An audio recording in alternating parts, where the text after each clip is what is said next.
Hi guys, have anybody heard from Amber?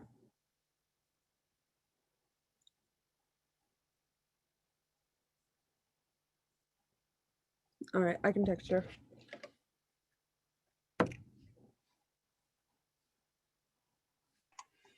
Would you like me to text her or you're texting her? I can text her. It's okay. All right. I know she sent the agenda. So I mean, if we want, we can just, I guess, start and wait till she gets here.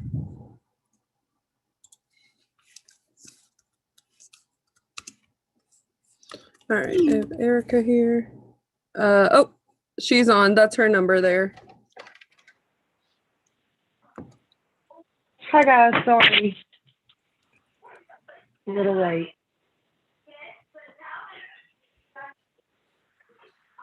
Can everybody hear me? Mm-hmm. Cool. Let's see if I can.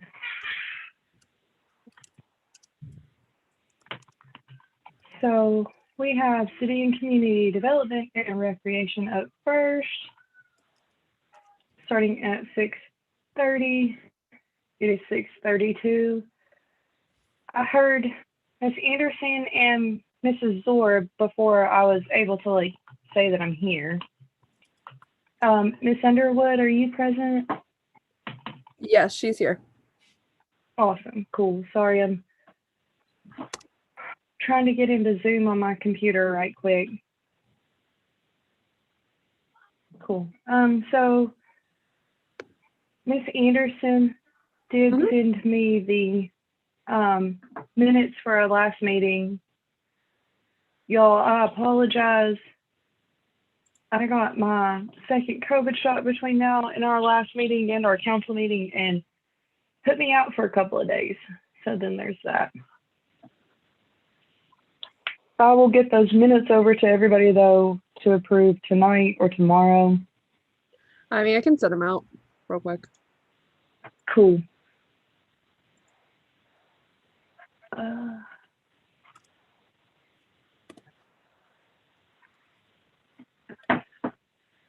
Marjorie, I did just see your email, so I'm going to send you. No, you're good. Don't worry about sending it. I already figured it out. You're good. Okay, cool. All right, so is everybody cool with the agenda?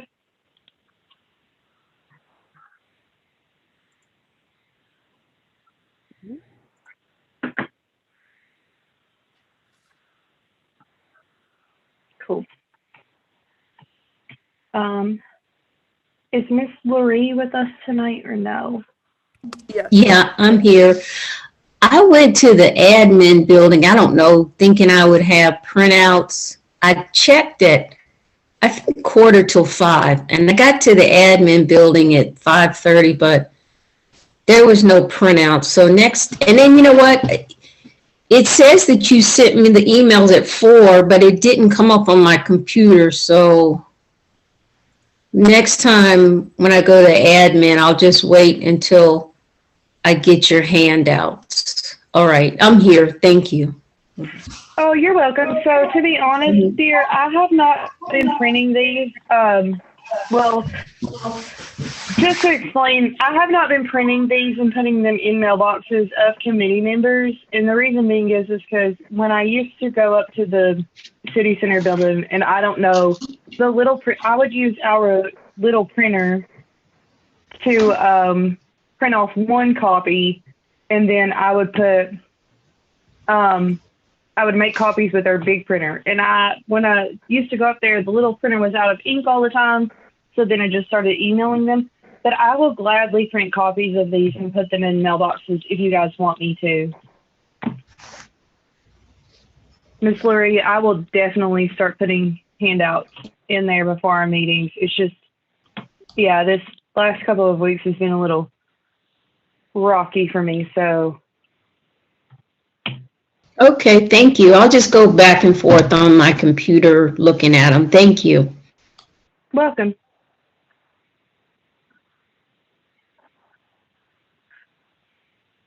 Cool. So 2021 goals, we did talk about having a community event that would be socially distant, like maybe a Zumba class or a yoga class or a dance class in our city center parking lot or somewhere within the city that could be safe for everybody. I did reach out to Kim Stewart. Miss Stewart is definitely willing to volunteer to teach a class of dance or something fun.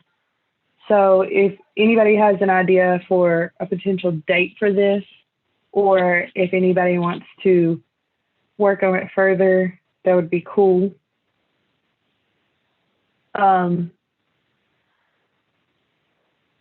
I think that in order to have a really successful community event, we definitely have to get the word out and have fun with it and tell everybody and invite everybody, of course. But yeah, we have a volunteer.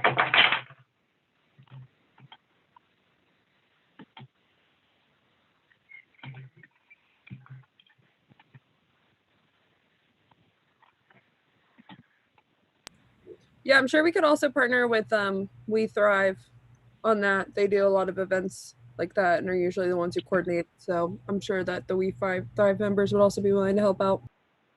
Miss Anderson, I need to go. I threw We Thrive under the bus when we first started talking about this a long, long time ago.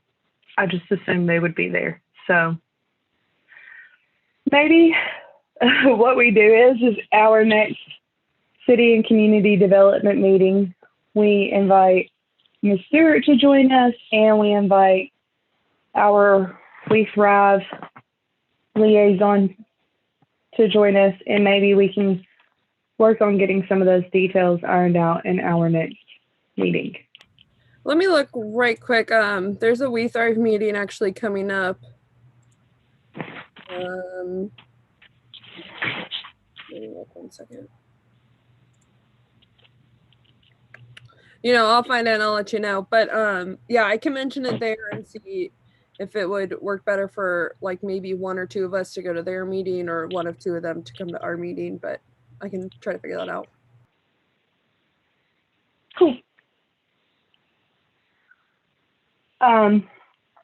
So with that, I think a big question is do we want as this committee to try to make these like reoccurring events, or do we want to have like one solid event? Like,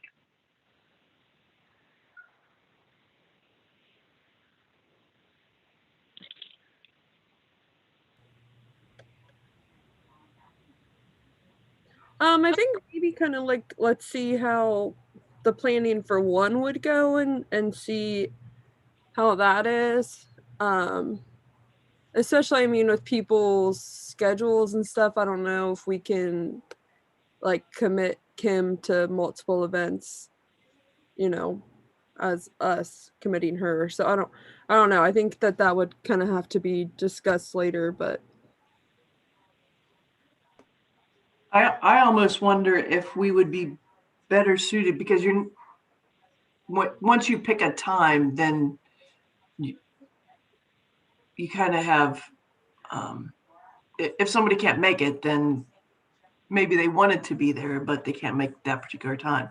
So I'm almost wondering if we should aim more for some type of reoccurring, even if it's, I don't know, one Saturday earlier in the morning and then one Saturday more in the afternoon, or I don't know. And maybe it's not all Kim that we use. Maybe we use different people, because you're right. We certainly wouldn't want to monopolize all of her time and take advantage of that situation, of her generosity. right.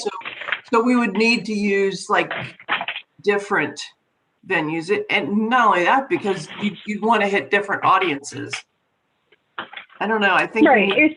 we need to flesh that out a little more. Yep, I'm with you.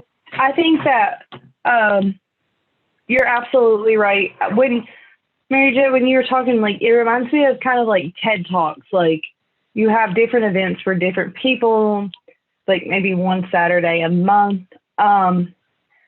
I would, though, like to think that maybe we could ask for a little bit of money for this.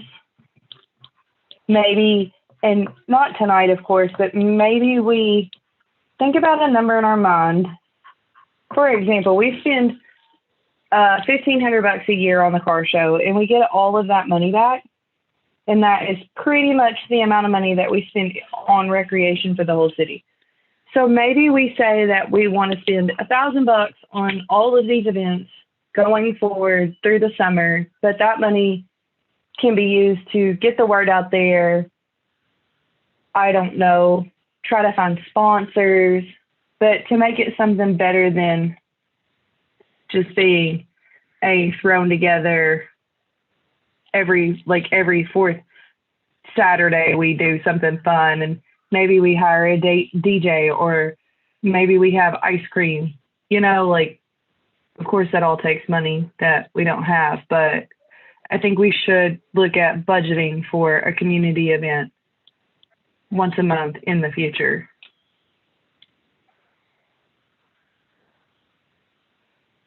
And I don't think it has to be a lot of money by any means.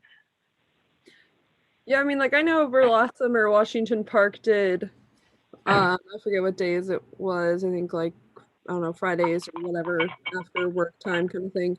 And they would just kind of have different sorts of instructors. Some of them did, like, bar classes, some did Zumba classes, some did, like, core classes. And then they would have, I mean, down at Washington Park, you have a ton of restaurants and stuff around there. But if we kind of pick something closer to maybe, I don't know, like you were saying, like closer to a restaurant or something, then maybe we can kind of partner with that.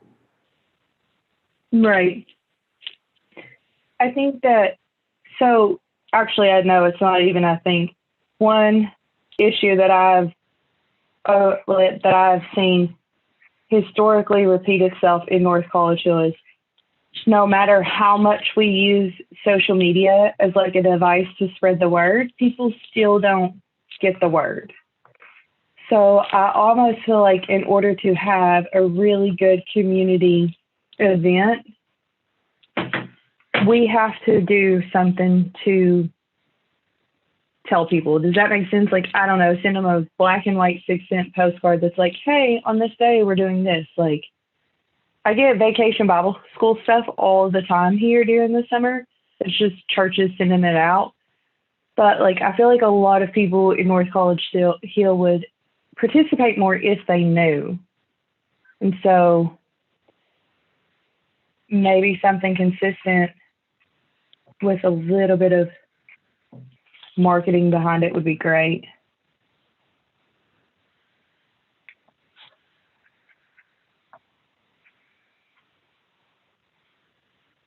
I had a question. I think I want to say maybe 3 or 4 years ago when you start about community events, when Mrs. Cheryl Long was still here, there was a movie night thing for kids. How was that projected, and where did people meet up? I know we didn't do it this past summer because of COVID, but does anybody have a history on that, the movie night for kids? I would get emails about it, but I never went. It was that I do. Yes, there were some of veterans. There were some at, a lot of them though, predating. So movie night was moved to Veterans Park because the ones behind the city center, you were seeing like a few residents, probably I'd say 50 to 100. But the thought was to move it to Veterans Park, then you would be in a park in the center of like the residential area and people would come up and ask what was going on. So the last one that was held, which was the one at Veterans Park, was awesome. And that's because there were more people there because they were seeing it as they were driving home, walking home, or just, what is all this noise? And then, of course, you had people talking to everybody. Now, the movie nights, though, were completely paid for by the DAV in North College Hill. Oh, okay. Did you have a gigantic outdoor projector screen with the projector? I'm trying to figure the mechanics of it. Oh, yeah. So there's a guy or a company that the DAV had been using before coming to North College Hill. And they had I'm going to go with a 10-foot, maybe 12-foot, like diagonal, big inflatable screen with a projector and a sound system. And I think they paid $500 a night to rent that with the movie and the people to set it all up and take it all down.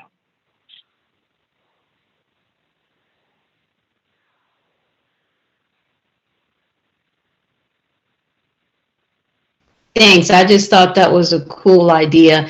I know that, let me see, College Hill had one also, and I think it was behind all their restaurants on Hamilton Avenue, like at I think it was at Hamilton and North Bend, behind the restaurants. So they had something similar too.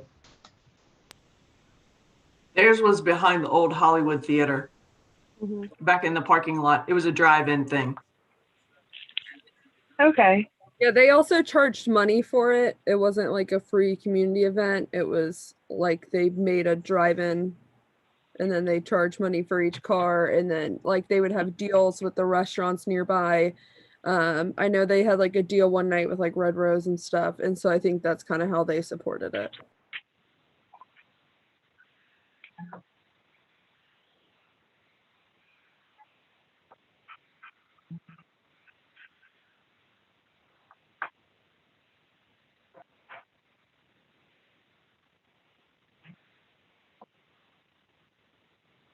So was it a private entity? Was it the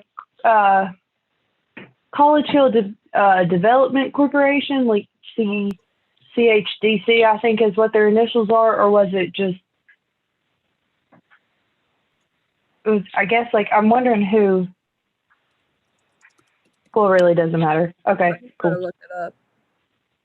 Yeah, it's the pay part that the admission price, I guess, if you will, like.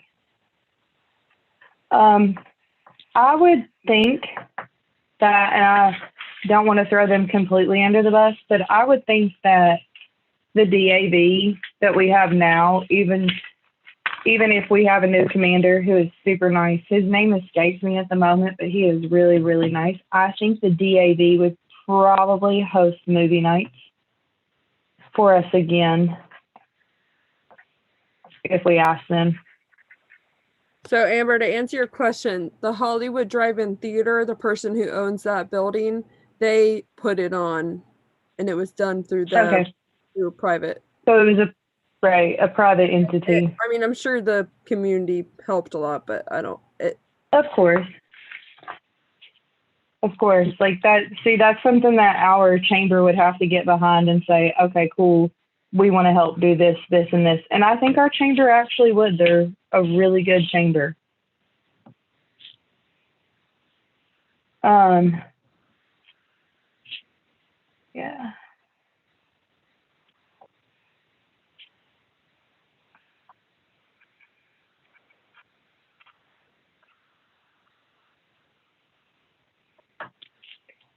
Miss Laurie, I actually truly appreciate you bringing that up, movie nights, because I do think that is something that can be done with plenty of social distance.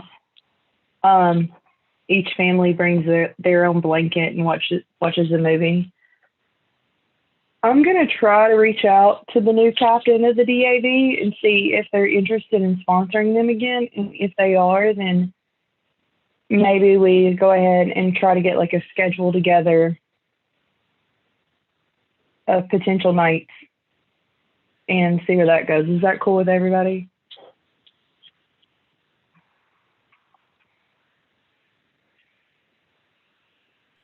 Yes.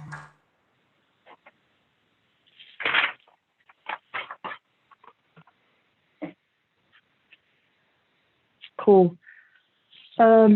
Number 2, we have a splash pad. Not a lot of movement on this as far as a goal just yet. I do know that there are a lot of grants out there that will help pay for this, if not pay for this 100%. It is my understanding that one of the positions in the city of North College Hill is supposed to write grants part of the time. So we could ask for a resolution. Well, we could write a resolution or ask for a resolution to try and ask that person start writing grants for a splash pad. Or we could go after grants ourselves. The fun parts with grants is no matter how much you write for them and no matter how much money we would get from the grant, we cannot spend it. It is up to the administration to spend it. So it's a lot of work, but I think it's something that we definitely need to do or ask that is to be done.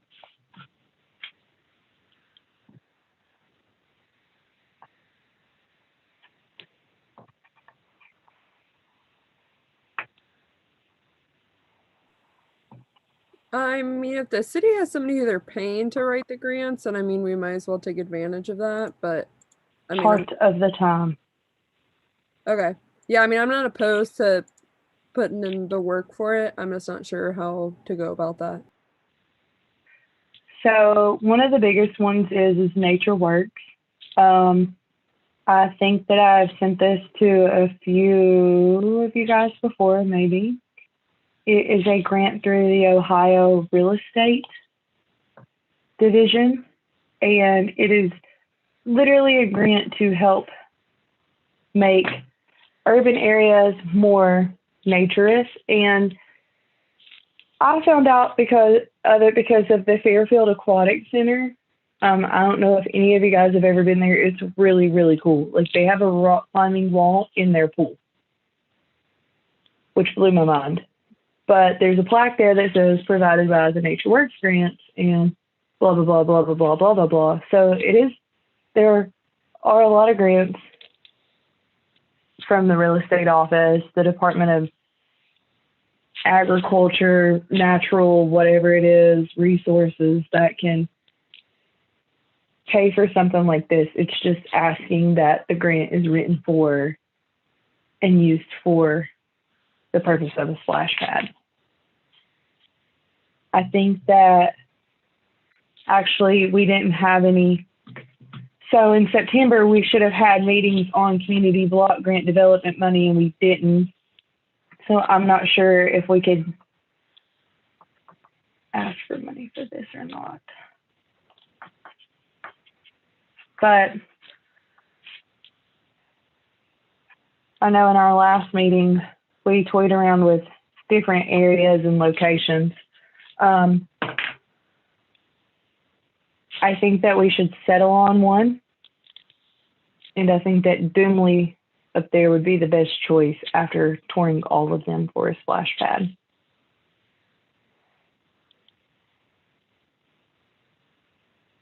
It has parking. It has a whole area that's not being used at all. Is anybody opposed with asking that we start writing for grants to get a splash pad at Doomlay Park? I think that's the best location we have to offer. Yeah, I agree. Where's that location? I can't find my list of parks. It's at the corner of Simpson and Goodman. Yep. It's the one with the baseball building.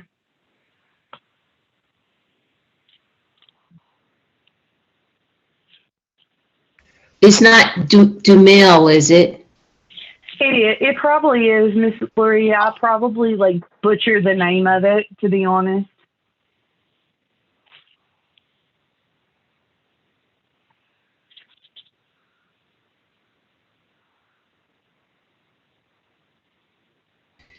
Does anybody know what's in that elongated building right behind the park? Are those restrooms or?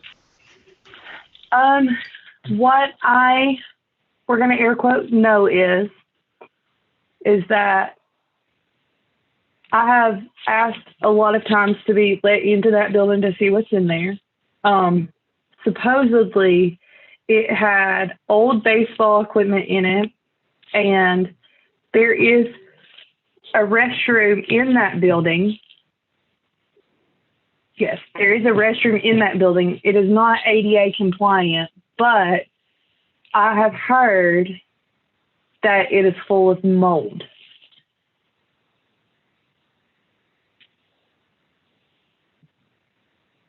Which I don't necessarily understand because it's a concrete block building that shouldn't. No, Miss Blythe, no one Well, knows. if the building the wasn't roof is- maintained and the roof wasn't maintained, that's how. There's mold in it, but yeah, I've never seen those doors opened at all, and I've asked to go in it quite a few times to just see for myself. But yeah, no. What building are you guys talking about? It's what's called the baseball building. And again, I probably butcher it. Doomlay Park. It's okay. I know what you're talking about. Okay, gotcha. Yes. So I've always said that building would be really, really cool to host like farmers markets or pop-up shops because you could just roll up those garage doors and rent it out to residents who want to have a yard sale there for, I don't know, $5 a weekend or whatever. But I think that I've asked to go in it a few times. I think Mary Jo and I both have asked to go in it 2 or 3 times over during 2020, and I've never seen in that building. So, Mrs. Chair, but it either needs to come. my understanding is that building is unsafe, and that could be the reason why you weren't allowed in there. If we're talking about the same building, it's scheduled to be torn down because it's, I guess it's leaning into whatever alleys back there. I'm not 100% sure. I haven't been over there, so I don't know how it's set up, but my understanding is because the building is so badly damaged that it's going to come down. So, Miss Hall, do you know when that building is scheduled to be torn down?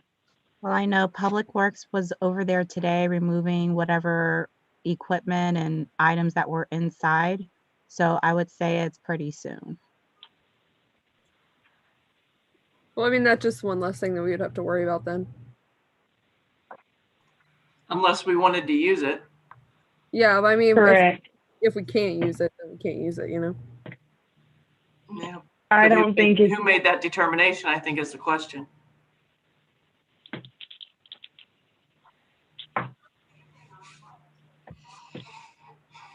outside of that roof being bad on that building. Man. Okay, so in that regards, that's sad. It's really sad. I am going to suggest that maybe we try and save there's only 2 of them, but there were some murals, baseball murals on the front of that building and on the side that were hand painted. And they're actually like really, really cool. They probably need to be saved. I'll go up there tomorrow and see if I can't peel them off and save them and give them to the Historical Society. If they trash them, they trash them. But so then, Miss Hall, is that building going to be taken down and then that area is going to be regrassed? Or, I mean, what's the plan?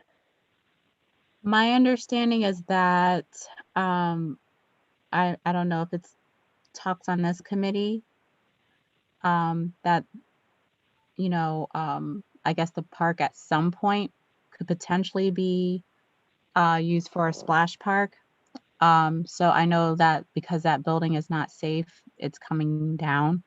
As far as what goes there in the meantime, I would definitely assume that it will be regrassed until there's some other determination from council or whomever as to what goes on there going forward. So I don't want to put you on the spot, and I don't want to sound like a mean person. Do we have an approximate cost for taking it down? it's about 15,000. Who's doing the work? I cannot remember the name of the company, but it's contracted out.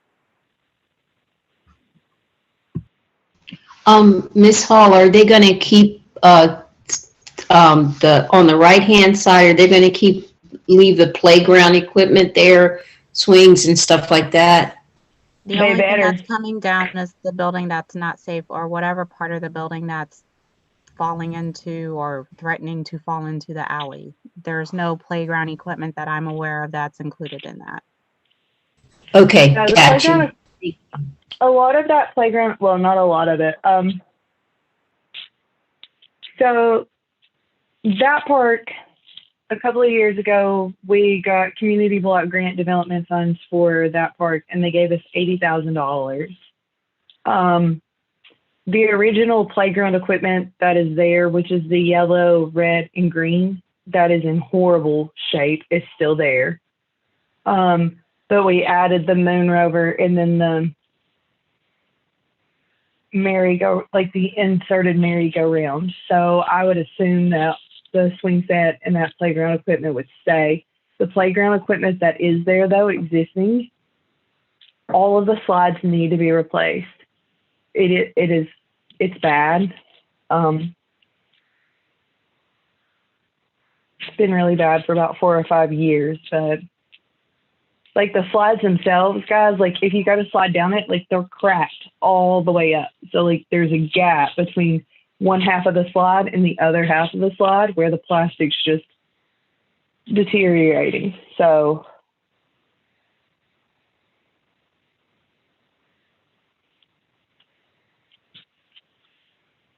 Well, would that be something that we would want to like put the splash pad in where that playground equipment is, so then there wouldn't be a playground equipment there at all, or replace the playground equipment and put in a new splash pad? the playground equipment there was already supposed to be replaced. Okay. It was not. I would say though, I would say to repair that playground equipment and still add the splash pad. That was going to be my question. Should we repair the equipment or replace it? And is that in our budget to repair or replace the playground equipment? I didn't know it was that bad. No, ma'am, none of this is in our budget. So the playground equipment that is there, even to repaint playground equipment, so for recreation, as far as playgrounds and parks go, literally the only thing that we have appropriated for is the car show. Nothing else has been appropriated for at all. So that playground equipment that is there is the same that is at Stapleton Park and North Creek, which is on North Creek is a park behind the city center, and all of the playground equipment for those 3 parks were put there in 1990. Since 1990, which is 31 years ago because I was born that year, nothing has been replaced, nothing has been repainted, nothing has been repaired for those 3 playgrounds. So a second ago you were saying that we got a grant a while ago to replace the playground equipment? We did. Okay, so what has Miss Hall, you could probably answer this. What is going on with that grant? Are we like it's already been used. I can send it to you. It was before Miss Hall's time as well. Sorry, Miss Hall. I can send it to you. We spent $8,000 to take down a batting cage. We spent another $5,000 to take down a pulley system.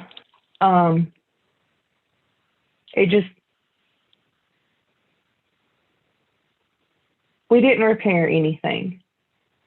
We took down some things. We added new, but we did not fix what we needed to fix. I just have a question about the playgrounds in the parks. What I'm trying to say is, I know that you use grant money, but is there any way to use general fund money or any other accounts available? Because it seems like playground equipment is very important for our kids. So I'm thinking there's no general fund source or any way to get these updated. And the other question is, how do we allocate the money? Is there anything council can do to allocate the money for this? Because things shouldn't be broken and run down, because if kids try to use them and they're broke, they could get hurt. Which would cost us a huge insurance claim. Yes, ma'am. As a council, what we would have to do is we would have to go back in, look at our recreational budget, and allocate money in recreation for capital improvements.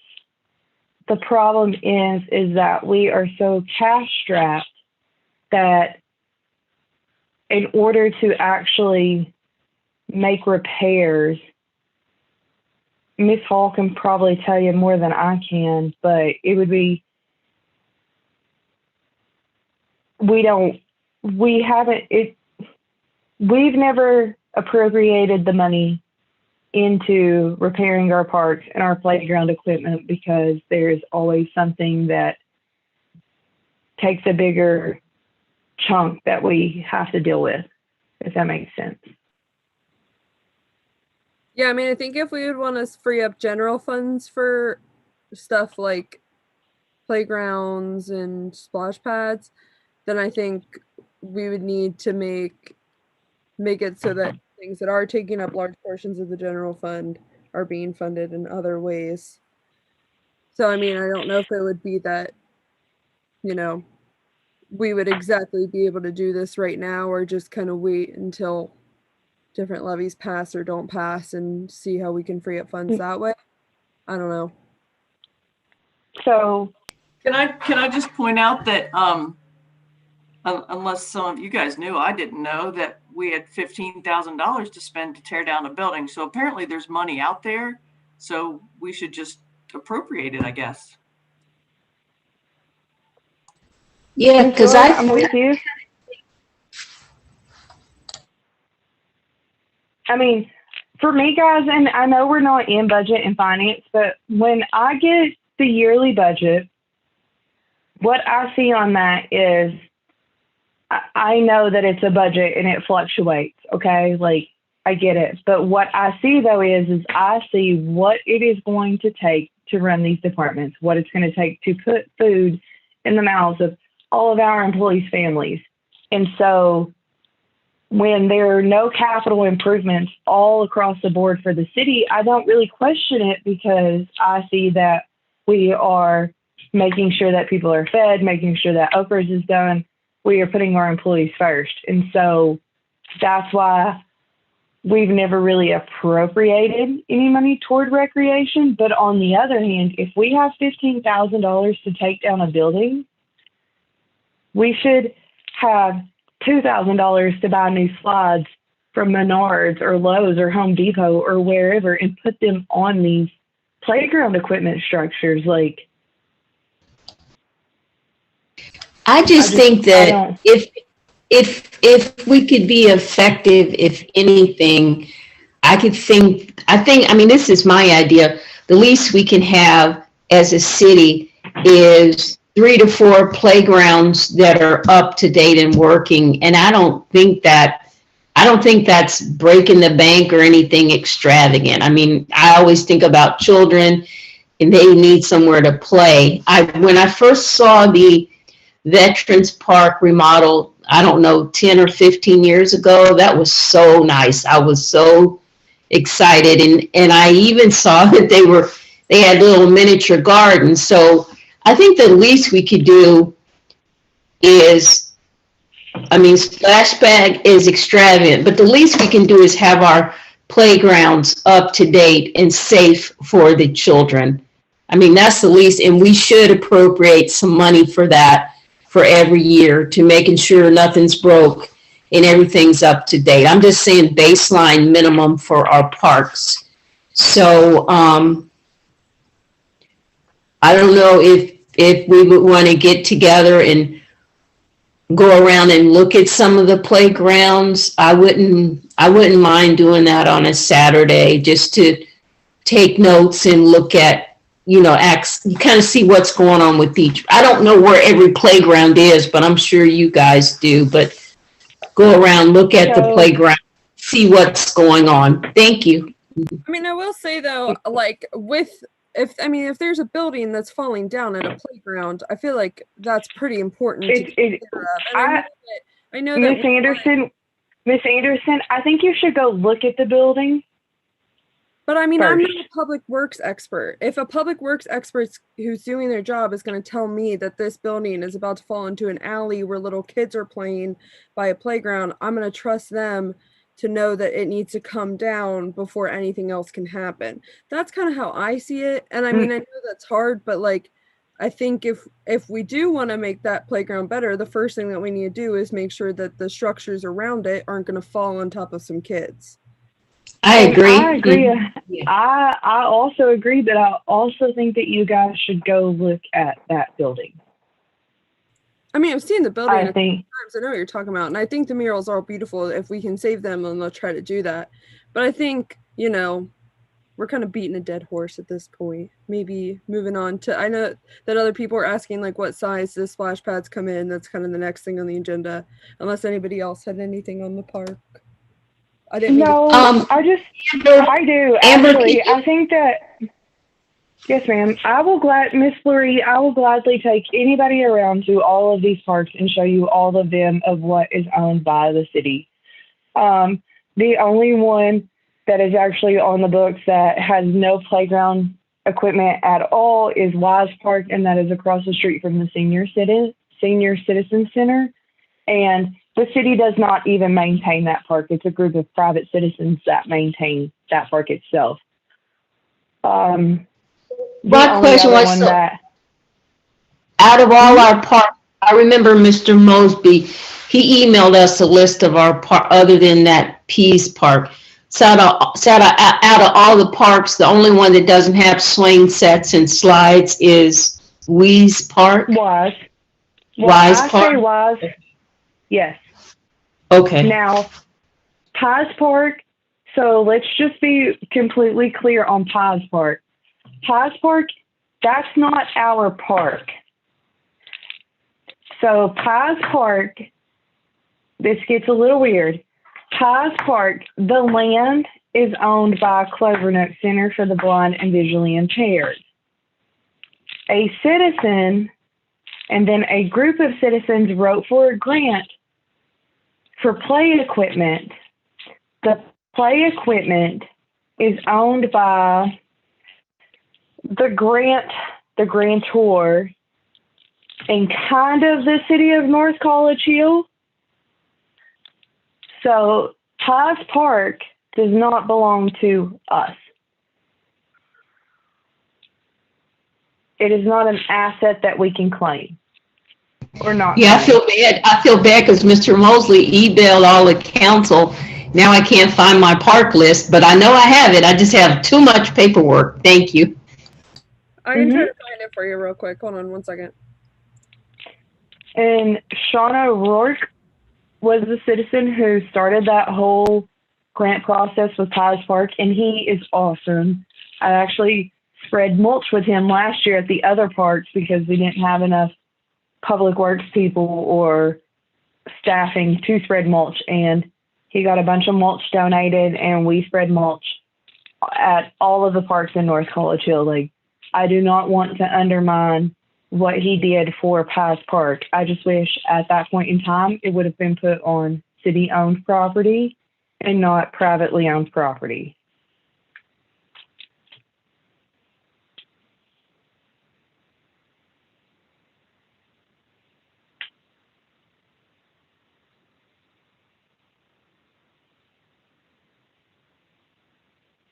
That's okay. I'll find the list of parks after the meeting. Thanks.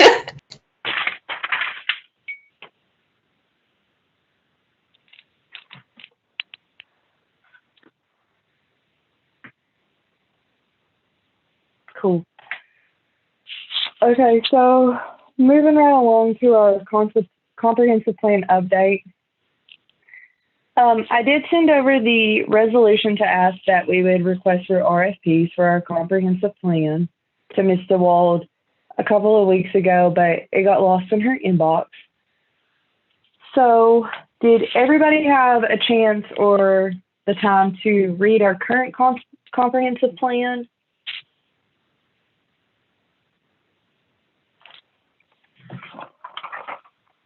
And are there any areas of focus that we would like to see or objectives in the RFP to update from our comprehensive plan and that really old document that I sent everybody?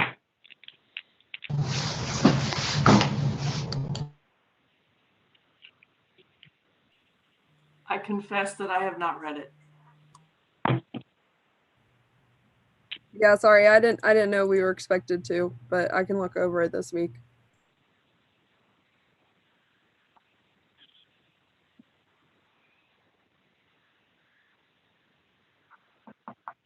Like, I don't want you guys to feel like I'm giving you homework, but like when I say that a comprehensive plan is like literally like the Bible to a city, it is like.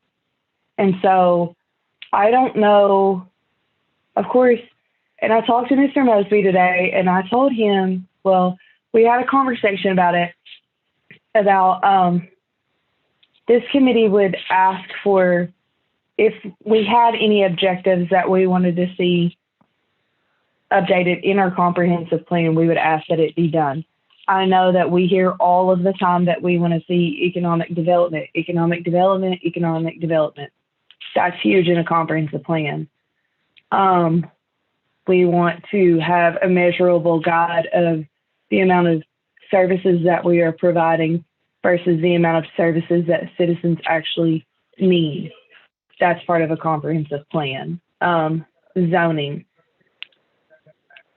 to redo business districts and to determine lot sizes. Like right now, we can't have any buildings over 3 stories in North College Hill, which means nobody could come in and put in $1 million house at 3 stories.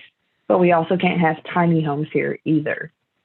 So zoning is huge. I didn't receive a until copy we, of it. Can anybody just send me a copy, please? yeah, I'll go in and forward it right quick. I have a paper copy of it, but I sent everybody the link a while ago. Hold on, Miss Underwood, comprehensive. And I know that our emails are crazy and everything gets lost. Forward. Because that's how it goes.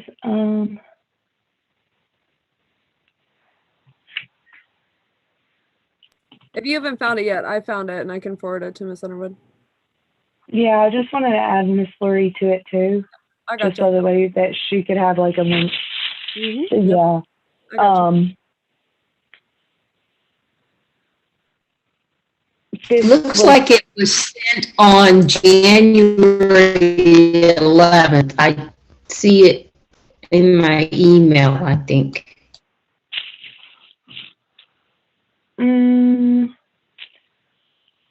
So that's the resolution, I was about to say, I have the I resolution. believe. I don't have a plan though. Yeah, the first one was sent on December 14th of 2020. But it may be older than that. Again, guys, like it probably got lost in your email, or I probably didn't add everybody on it at the time. Like, but It's sent. It's in your inbox. Cool. I've read it a couple of times and I found it. Thank you. awesome. It's not So, 100. Is it 133 pages long, or I got the yes, wrong one? Yes, ma'am. No, ma'am. That is it. So here's the thing. Like, I don't want to sound sacrilegious or anything like that, but it is literally the Bible for a city for 5 to 10 years. It is the outlook, the planning guide of do this, this, this, and this in order to obtain your goals of this, this, this, and this.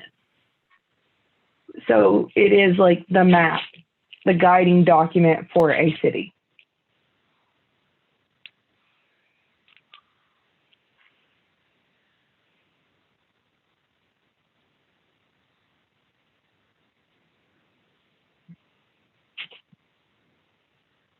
And in my unsolicited opinion, it is definitely something that every council member in every city, everywhere, like they should read their comprehensive plan. If it's up to date, if it's got good information and it's up to date, like it will give a council member, somebody just coming in administration, even a citizen, it should line out everything from citizens to council members to administration. It should be a fluid document for businesses, everyone to follow to attain the goals.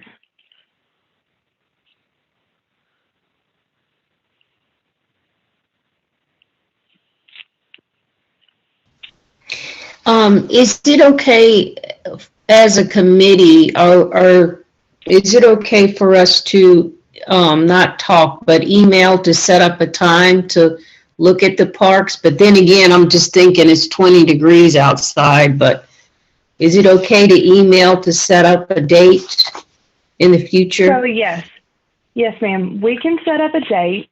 So as far as sunshine laws go, we can set up a date and a time to tour the parks. That's fine. We're not making a decision. We're not voting on anything. We're not discussing anything. We're literally saying, hey, Amber or Mary Jo or Marjorie or Erica or Miss Lori, like, you guys know where a park is that I don't. Can we all get together and go look at parks? That is fun. Might I also point out that if you don't go in the setting of a majority, you can still do it with multiple people.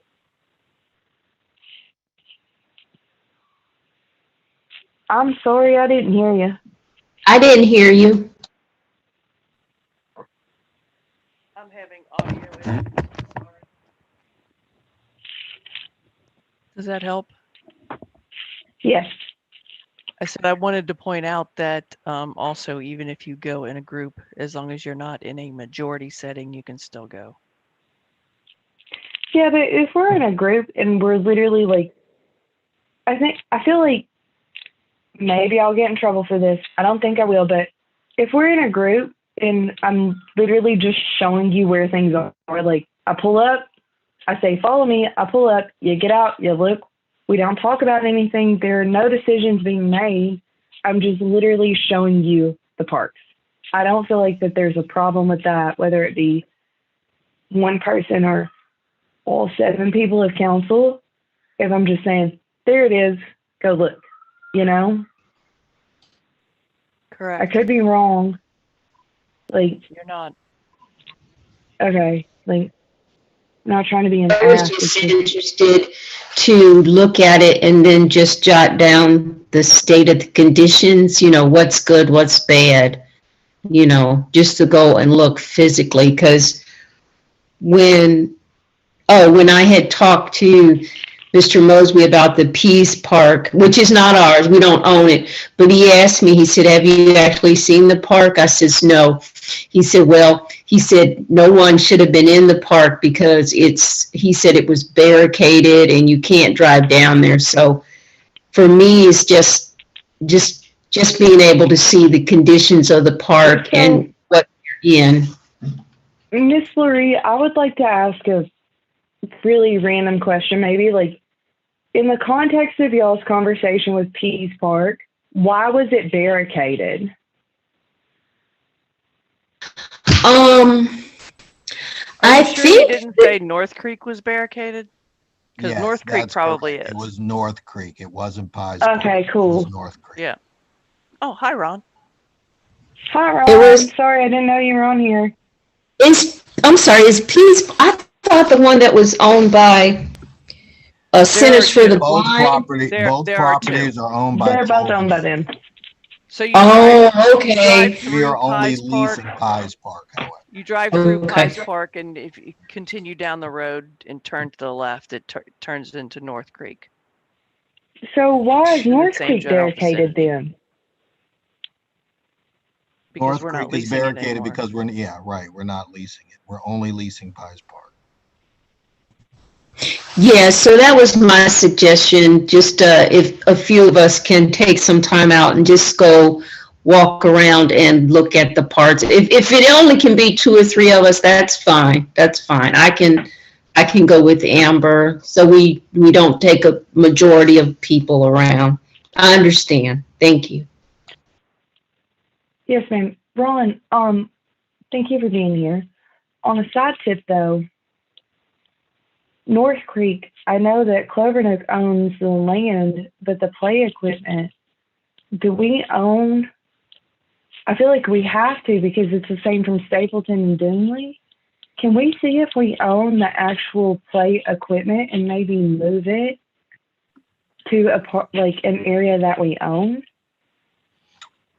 If we own it, yes, and I haven't checked, you're right, I haven't checked about ownership of that equipment there, but I will say that I at don't this even know if particular we point would in find a time, record. they haven't said anything about us leaving it there where it is. It's just simply that it's not open as a park. Right. But if we, in my mind, and I could be wrong, but if we, it's the same play equipment that is at Stapleton and Doomlay. Stapleton and Doomlay have probably been used more than North Creek. And if we own that equipment, maybe we could part it out, if you will, to fix the areas in Doomlay and Stapleton that are bad with the structure that's there. Yeah, I mean, I can Okay. definitely check it out. The North Creek, though, as you remember, is primarily really more of a sports. That was a sports location where they would play soccer and baseball. They did have some little bleachers up there and things like that. But I have talked already to the controller over at Clovernook Center for the Blind, and we did talk about North Creek. So as I said, Awesome. if there is something that needs to be moved, he'll definitely let us up there to get it if we need to. Yeah, there's that, the big play structure at, and I probably say it wrong, Doomlay and Stapleton. That same one is at North Creek. It's literally the exact same thing in the exact same color. So it would be cool if we could part that out to fix the other two parks, maybe. I'm not sure when you say structure, I'm just not sure what The playground equipment, the big cream colored red and green. Oh, okay. Playground. Gotcha. Yep. Yeah, Okay. that thing. Okay, right. Cool. Yeah, it's the same as you're right. See where I'm going with this? Yeah, cool. Yeah, now that might be something that we can look at to perhaps move to, that's something that we could probably move to Pies Park, actually, if that's the case, because we also have that other playground equipment over there. Ron, my line of thinking is literally like that one matches the other two that are broken. Can we take the parts? Can we take that one apart and fix the other two parts that are broken with that?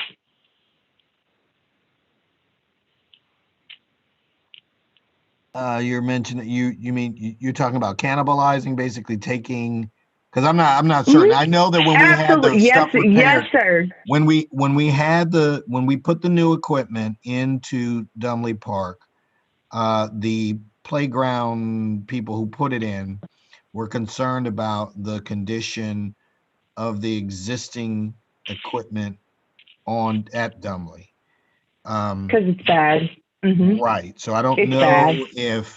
I don't even know if trying to cannibalize it would actually do any good to do that. And probably most of that equipment, particularly the swing sets, even the big plastic kind of jungle gym does need to be replaced. I was over there not too long ago, and we did see where there is some, there's been some wear and tear on that plastic. So it has, it's starting to come apart, in certain places. So we would probably need to have we would probably need to actually get that replaced with other park equipment. Yeah, so when that all of that's been coming apart for the last 4 years. And so it's been an issue quite a few times, not just for me, but for other citizens, that it's really bad. And so I'm wondering even if cannibalizing or parting out North Creek would make it just a little bit better until we could afford something better there, you know? I guess it just really depends on what North Creek, that structure looks like. That we'd have to look Right. at that, and then again, you'd have to look at what you're talking about cannibalizing. So, obviously, if it's if there are connectors or something like that that could compromise the safety, I don't think we would want to do that, taking it apart and trying to put it together with other older equipment. So we can take a look at it. Then I'll No. talk to Marty. Cool. Yeah, and I know it's going to be a lot, but here's the thing. That one slide at Doomlay, the one that, it's not the double slide. It's like a double slide, but not the one that has like the divider in between. That plastic will cut a kid someday. Like it's horrible. It's been horrible for 4 years. I know you inherited it. I inherited it. We all inherited it. But if the plastic slide itself looks better at North Creek, then why not replace it? Because we haven't done anything now, and Doomlay Park is going, and Stapleton, they're going to cost us an insurance claim sooner or later. But to replace that whole structure, we're looking at what, $50,000-$60,000. Excuse me, not to replace that particular structure, but I mean everything that we did, including which, as you know, is the inclusive equipment. When we put everything in at Doomlay Park, that was about $72,000. So if we're looking at just replacing that kind of the giant set, the jungle gym set, with the modern equipment today, actually we did do a rough estimate, but you're probably looking at for that somewhere in the range of $15,000 to $25,000 in order to make that. And of course the swing set wouldn't be as much, but it's not going to be cheap either. No. And that's just one part. Not to cut you off, but it's 7:33. It is. So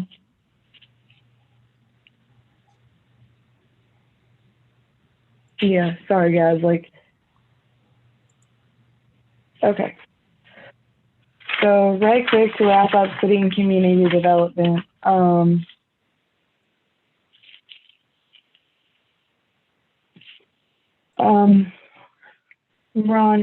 Mr. Mosby, we are going to put out a resolution that asks for that we start writing for grants. We're looking at grants, exploring grants for a splash park at Doomlay Park. The building at Doomlay Park, the concrete building, we're taking that down, and it's approximately $15,000 to take that down. Do you know if that will be reseeded with grass, or is that just taking it down and taking it out? I'm sorry. It's just basically we're taking it down, to the ground, and then we're going to cover it with dirt at this particular time. So yes, that's it.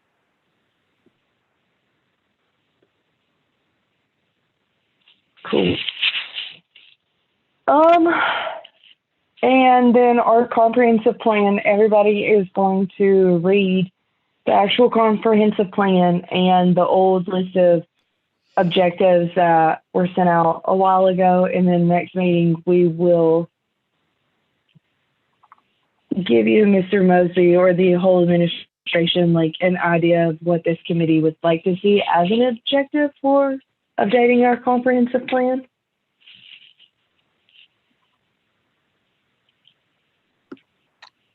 Yes, that's fine. Cool. And you mean a comprehensive plan as far as parks and recreation, right? No, ma'am. No, ma'am. So the document that you asked that you asked if it was really 132 pages long. Our comprehensive plan should touch on parks and recreation, but it's again, not to be sacrilegious, it is literally the steering guide, the Bible for a city. It needs to touch on every aspect from public safety to zoning to economic development to where we are, where we need to be. It is land use codes. It is everything in one plan. So yes, Parks and Recreation should be in there. But as far as city and community development goes, it needs to be all aspects of the city.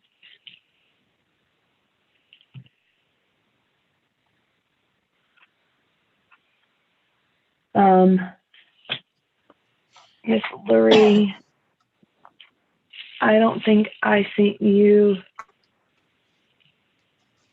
some of the, like, I have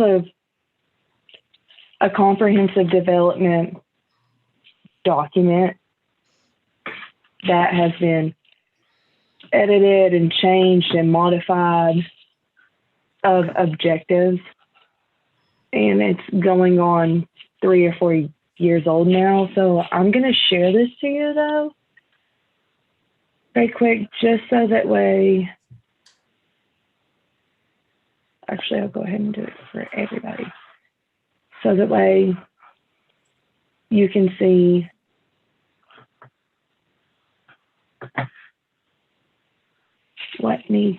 what objectives look like and what the RFP. So basically, in order to write the RFP or ask for an RFP, you have to put in what you want the planning person to include in there.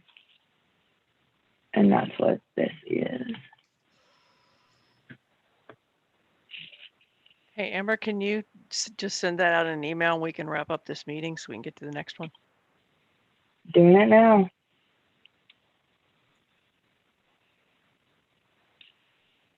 Okay, cool. And then next we have finance. So is everybody cool to adjourn city and community development and recreation? Yes. Awesome.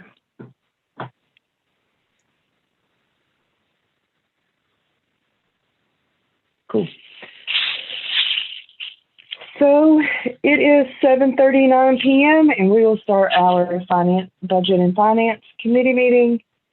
I know that we have Ms. Anderson, Ms. Zorb, Ms. Underwood, Ms. Blythe, Mr. Mosby, and Ms. Hall. Are we missing anyone? Did I miss anyone? I'm on here, Amber. And Madam Amelia Nichols. Sorry, I can't see, so awesome. You guys have the agenda in front of you. No minutes. I need to get those out too. I'm sorry. All of the members are present. We have our 2021 goals that are soft goals, but we're still working on those. So, Ms. Hall, if you are ready, we are ready for your report. I need to share my screen.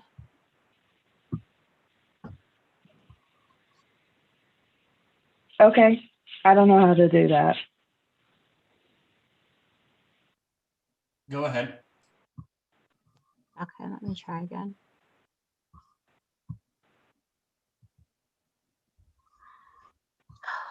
Okay, can everyone see? Yeah, we can Yes, see. we can see. Oh, okay, I just wanted to make sure. Okay. So, oh goodness, my buttons are working. So I just wanted to recap what I went over last finance committee meeting, just so that everyone's on the same page and understands what we're going to cover. As I stated in our previous meeting, when we receive deposits into our bank account, those deposits are recorded in our accounting system. We can look at it high level according to the general fund, and we can break that out, like zooming in and look at those revenues as taxes, charges for services, fines or fees, or any other classification. And we can also zoom in even closer and break it all the way down to the line item level. The same is also true for expenses. Whenever money flows out of our bank account, it gets recorded in our accounting system, and we can record it as personnel, supplies, contractual services, or even go zooming in further, breaking that all the way down to the line item. But what we're going to do is kind of look at our 2020 year end at the fund level, so that you get just a high level view of the activities that were going on in 2020. So for the general fund, you can see that, our 2020 budget column, that is what was appropriated for that fund for revenue. And then we have our 2020 actual column, which is what was actually received in revenue. And then you have your your percent collected, which just lets us know how much of the budget we actually collected. So it's just basically taking a percent, making a percentage comparison between the 2020 actual and the 2020 budget. And as you can see, we basically received almost all the revenues that we budgeted for each of our funds. I do have a few notes in here. We did receive additional revenues in our general fund. Approximately almost 100,000 of that was from income tax that we received. I want to say that was in August. We received a larger amount of income tax revenue, and that was due to the deadlines being pushed back because of COVID. We also received, I want to say the last 2 or so days of 2020, we received 185,000 from the BWC dividend. So those two things brought in additional revenues into our general fund that we did not actually anticipate. Our street revenue, we're showing our revenue was down a little bit last year, and that was mainly because of the gas tax not coming in as expected. And again, that was due to COVID. When people stopped driving, we didn't receive as much gas tax. So no word on whether this year will be any different. As far as I know, we're not expecting any shutdowns like last year. So we should probably be on track with our budget by year end 21.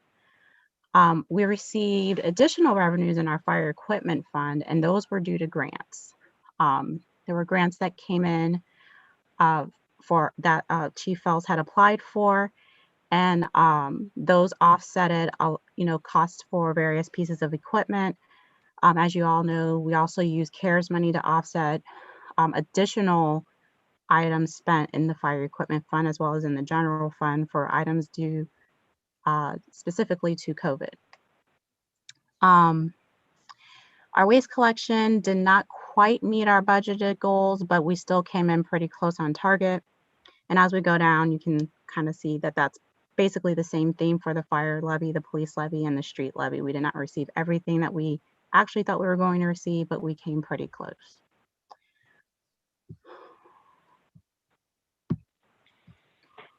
So just looking at our expenditures, again, high level by fund. Our general fund, we did not expend as much as we were going to expend. And again, some of that was offset for CARES money. Some of that mainly because between March and I want to say July, we were really unsure of how the shutdown was going to affect the city. So we put a pause on a lot of things until we could better get more information from the state level to understand exactly what we were dealing with when it comes to COVID. Same thing in the street fund. While we did expend more for overtime for our public works for various events and for COVID cleaning, again, we were able to offset some of those expenses with CARES fund money. Same is true for the fire equipment fund. We did expend very close to what we were planning for our waste collections. And I would say also the same is true for police and fire levies, where we use some of the CARES money to offset those COVID expenses for PPE and other critical equipment and overtime that was necessary to ensure that we had people on the ground, and cover while we had people dealing with COVID and whatnot. For the street levy, we have projects that are in between years. So some of the monies that were allocated for certain projects, we expended those monies for the projects that were happening in 2020, but some of those dollars are rolling over into 21 to continue those projects. For example, Galbraith Goodman, as an example, part of that project happened in 2020, and the rest of it will be completed in 21. So there's still budgeted dollars that were allocated in 21 that we've moved over, in 20 that we moved over to 21 to make sure those dollars continue to be used for that project. So just to narrow things down, just to zoom in a little bit more into the general fund, since this topic continues to come up, just so you know, our general fund is our largest fund, but it's broken out. We can zoom in a little bit closer by department. So we have the police department, as you can see, just based on the expenditures, police came very, very, very, very close. And again, we offset a lot of their overtime with CARES dollars because a lot of people had to work overtime while other officers were out. Had we not done that, they would have been well over the budget that we put into place. So they came very close to budget because we were able to offset a lot of those expenses. Mrs. Hall. Go straight down through the, I'm sorry? Right quick though, so with police overtime, I understand that a lot of it was CARES Act, but, and again, I'm sorry, I'm not seeing what you guys are seeing. How much were we over this year as far as overtime goes? I will have to get those numbers specifically, but if you look at the report that I sent out that has it in more detail, it should be by line item, and you can look on that report and that I sent out. Yes, ma'am. Thank you. The finance report. Yes, Dude, so that report right quick is beautiful. Right quick though, while I have everybody, Miss Zord, did you get this report? Miss Underwood and Miss Anderson and Miss Lurie? I did. I'm gonna reference it next, and so I just want to make sure everybody has it right quick. I'm Yes, not I sure did what receive it. report you need, Miss Bailey. I got it by email. Okay. Yeah, I'm a little Cool. confused. What Sorry. report are you looking at? Sorry. It's okay. It's cool. Go ahead, Miss Hall. I'm sorry to cut you off. I'm going to send it to these guys right quick so that way they have it as well. Right, so the report was sent out to all of council on Friday, I believe. Okay, I And can. that report is, again, in more detail than what I'm going over. It will go all the way down to the line item. This report, again, is just high level so that you can see the performance of our budget for 2020. Moving on, our recreation department only expended about 16% of budget. And again, that was because we had laid off the department due to COVID in March. And pretty much all the other departments ran close to budget. As you can see, I have a note here for administration. The reason why the actual is so drastically different from the budget is because of the creation of the AR specialist position. We were able to eliminate the need for contracting out grant writing services. So we did not have to expend that budget. Moving on, several other departments. I had noticed that several departments had salaries that were budgeted a little high, and I believe that was due to trying to account for a possible 27th pay for 2020. And if, as you recall, all the lengthy discussions about that, we resolved that issue by keeping that pay in January of 2021 versus moving it back into 2020. So the reason why some of these departments did not expend all of their budgets is because there was extra budgeted salaries just to plan for a 27th pay that we did not have happen. So that's one of the reasons why Mayor's Court, Finance, Law, Administration did not have all of their budgets expended because of those either having over budgeted salaries or not expending all of their contractual services. I do want to point out that in our miscellaneous line item there, that there was an additional insurance payment that came out for 2021, but it came out at the end of December. So that's the reason why you see that that budget was 133% used. So moving on. So with all of that being said, the additional revenue and some of the expenses being either over projected or just not utilized in 2020, all of that goes back into our fund balance where we started at $112,000. We ended the year at $605,000. And you can see how that happened. According to the GFOA, the Government Finance Officers Association, the recommended fund balance is about 16.67% of your general fund expenses or revenues, which is approximately just 2 months of expenses that should be covered in your fund balance, which would put us at about $551,000. Yes, ma'am. So I see that so right quick, this was something that was like very important for me to learn early on. Can everybody look at the December finance report and just go to page 3? I think that Ms. Hull, this was something very like important for me to learn was unexpended and expended versus encumbered. So when it says that our unencumbered balance of $605,000 is there, is that what our overage is? Like, So I can explain that to you as I'm going through this slide. Awesome. We began with a balance of $112,000. Adding to that is our actual revenues, as you see here, the 3.8 million. Deduct from that about 3.3 million in expenses. The encumbrances are any purchase orders that are outstanding. Those are dollars for 2020 that we've budgeted or we're holding against the budget for certain expenses. So when we create a purchase order, we're holding budget dollars for a specific item. So for example,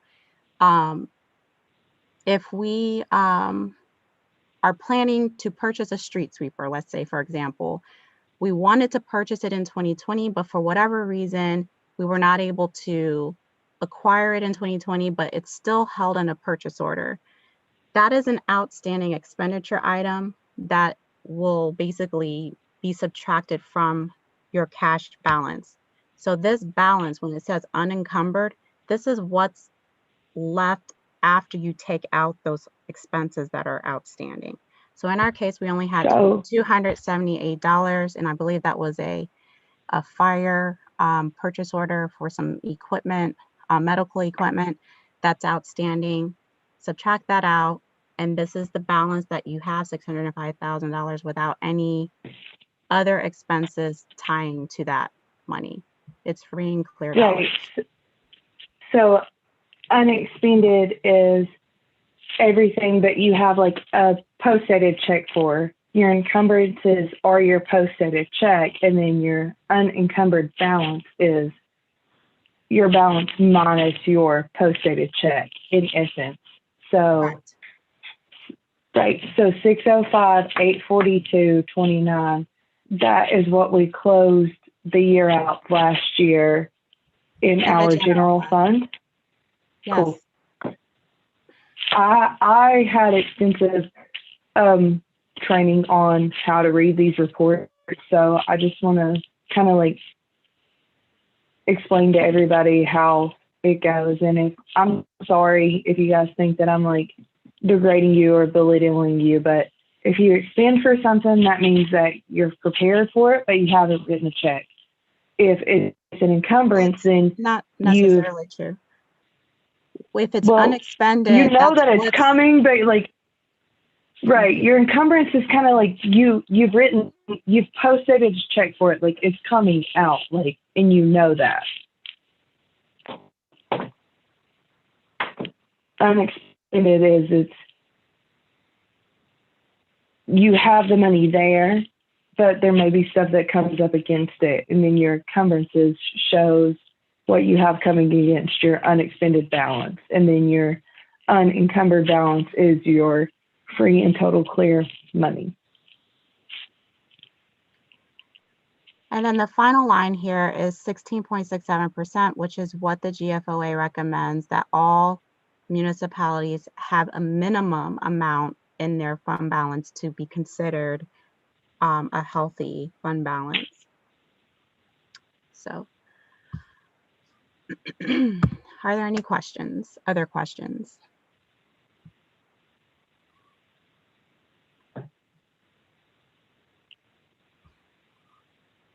If not, then I will turn it back over to you all. Thank you, Ms. Hall. That was helpful. I may have a couple of questions in regards to our 2020 ending balance. So what is our overall carryover balance? Are you talking about for all funds? Yes, ma'am. That should be on the report that you all received under, it would be the year-to-date fund report that would have the total there. Right. Which should be about 3 million or so. 3 million cannot, that's not our carryover, that's not our carryover. So what, Oh, dang. when Is you that our- say carryover, I don't know if you and I are speaking the same language. So what I'll say is what I understand it to be. So for example, our street levy fund had about a million and change that will roll over. Like I stated before in this presentation, there are committed projects that are happening in 2 years. So some of the dollars that were, some of the yes, dollars. ma'am. I'm sorry. No, we are speaking the same language. We are. I'm just shocked by that number, minus our street fund, street levy, I should say. And stormwater is also a protected fund. Yes, ma'am. It is a special revenue fund. Thank you.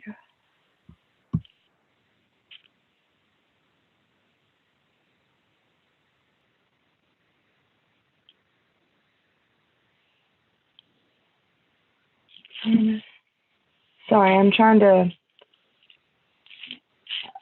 figure out what the actual unencumbered balance is from last year. That is not a special revenue fund. Then that would be the general fund. The general fund is the only fund that is not a special revenue fund.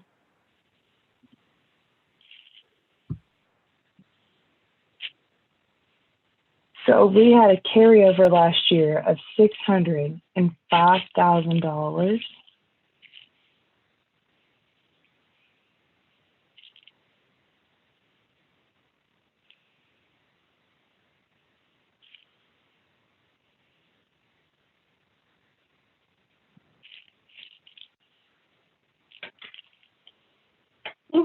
Okay.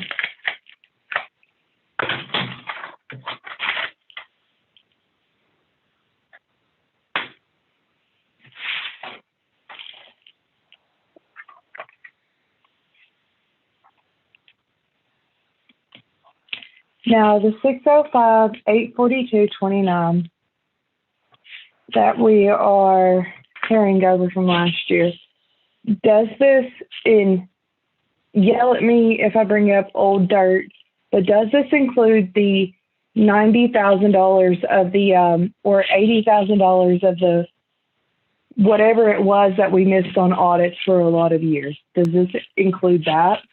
It was Or no? 84,000. Okay. So there was Ms. Hall? additional revenue booked in January of 2020 that basically offset that $84,000. So if you mean that has that amount been absorbed into our budget and we're not, that's no longer hanging on our books, then that would be correct. Awesome. And then, and you probably already said this, I'm sorry, like, so last year, it was really strenuous for us to go through this budget and actually, like, try to make things work, and to have this amount of a carryover, even with the pandemic, is, like, it's really, really awesome for the city in my mind. Well, I believe this is a testament to all of our department heads really coming together and making sure that we were cautious when we didn't know what was going on economically speaking. I do want to also point out that we have fire negotiations at the end of the year. And if you recall back to our budget meetings, I stated that while that is not budgeted for 2021, we need to be mindful that those raises are coming out of our fund balance. So we need to be mindful of that as well, that is an expense that has not been budgeted for, but we know is coming down the pipeline. So awesome. And this whole, like, it's not only a testament of, like, the department heads, but, like, you've done great. The mayor has done great. Mr. Mosby, like, y'all have done great with actually, like, pinching every penny from 2020 to have it now. What, and I know you've told me 100 times, but what is your recommendation to have a payroll and a half as far as a balance that we can keep in our coffers? Like, what would be? My recommendation would be to follow the guidance of the GFOA at minimum and just hold 2 months of our expenses in fund balance. So that would be about, like I said, there would be about 500, what did I say, 500 and something, 550 or something. So, and then we know the remaining, what's left over will probably have to be used to, in consideration with our negotiations toward the end of the year with our fire department. So those are my recommendations. So. Do we know what the GFO whatever balance would be, including the potential raise for part-time fire for next year? We have not begun negotiations, and I cannot even speak to what that is going to look like. And again, we're waiting to see how things play out with the fire levy, because if things go well with the fire levy, then we may not have to even utilize our general fund. It just depends. So,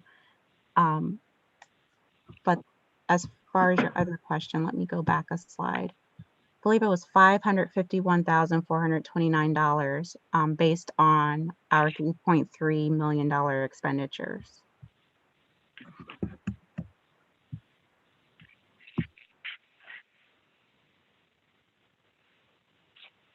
Cool. So this is the first year that I've been on council that we have had a carryover balance of anything at all that is actually meaningful.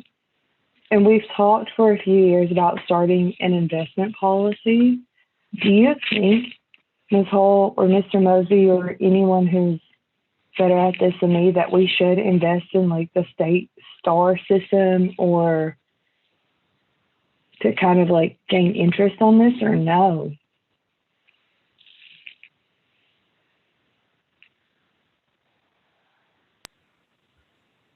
So I am not against us putting that in an interest-bearing situation, investing it for long-term growth.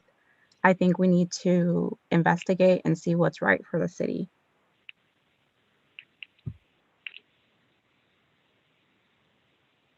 Cool. Yeah, I know that the auditor got us a couple of years ago because we didn't have an investment policy, and we skated through because we've never had anything to invest.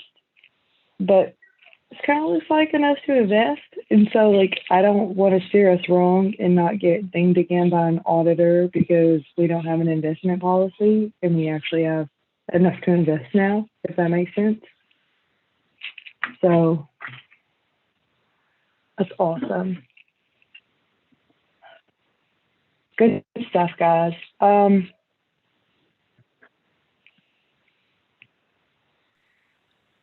Miss Bailey, along that line, I'd like to ask a question. Isn't this our year for an audit? It is, yes. It is. Do we know when But that will we have a start? new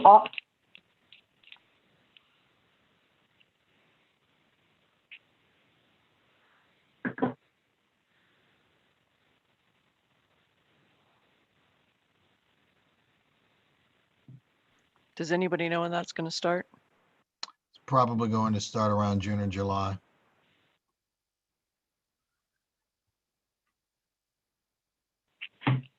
And then I feel like, and I could be wrong, we did get like a new auditing company because the last one missed, I don't know, $84,000, didn't we? We have not gotten it yet. It is likely, I've talked to the auditor's office. It is likely that we will get a different company, but it's also possible that we will actually just get an auditor from the state. So we're not certain yet. So we're not stressed either, right? Like we think we're good for our audit.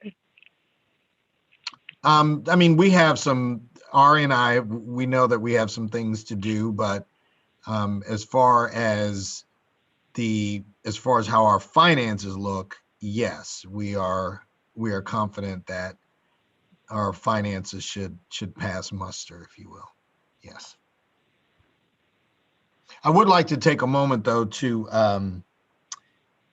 speak on that $605,000 that you were referring to, Ms. Bailey, because while it does look like a hefty amount, you do have to recognize that that's only a snapshot. So that is a snapshot as of December the 31st, which would be the end of the year. So please remember that immediately, one of the first things we had to do was a payroll, which was roughly, and I'm just giving round numbers, $100,000. So if you take that down, that takes us down to about 500,000. If you, and I'm again being very rough, not trying to get exact numbers, but if you then take away the additional the unexpected revenue that Ms. Hall was talking about, that in essence takes us down to the COVID funding that we needed in order to help us, survive basically last year. So we were once again, because of the work of the mayor, of Ari, and of Mr. Dieters, we were able to maximize the use of the COVID funds that had come in. So I do want to make clear that, yes, it does look good. However, I just want to make sure that everyone is aware that that really it is because of the COVID funding that we were able to use. Mr. Mosby, like, I agree 100%. And when I say that it looks good, like, I don't want, and this is just me, I don't want to see this money spent for anything at all. I want this money, in my mind, to go to like a CDA account. I know that probably doesn't like matter, or a CDA account because it's a city, but like just think of regular household like finances. I want this to go to an IRA, a 401k, whatever savings fund that this money can go to incur interest on and get interest on. That's where I would like to see it go, all of it, just because we're used to living broke. Let's continue to live broke. But if something happens in the future that we need to have a couple of payrolls on hand, like, I want to know that it's there for our employees. So yes, it looks great. You guys have done awesome. I don't want it to sound like, oh, now I have $500,000 to spend on this, and this. Like, I personally want to see this money go to a savings account somewhere that's getting interest. Like, to help us in the future when we're cash strapped again, because we will be.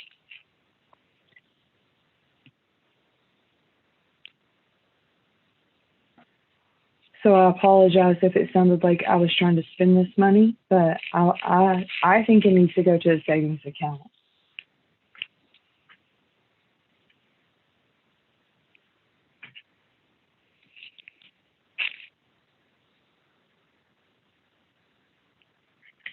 And considering that council's primary job is to oversee the purse strings, does anybody have any ideas, or is everybody cool with asking that we put this money in our coffers and pretend like it doesn't exist?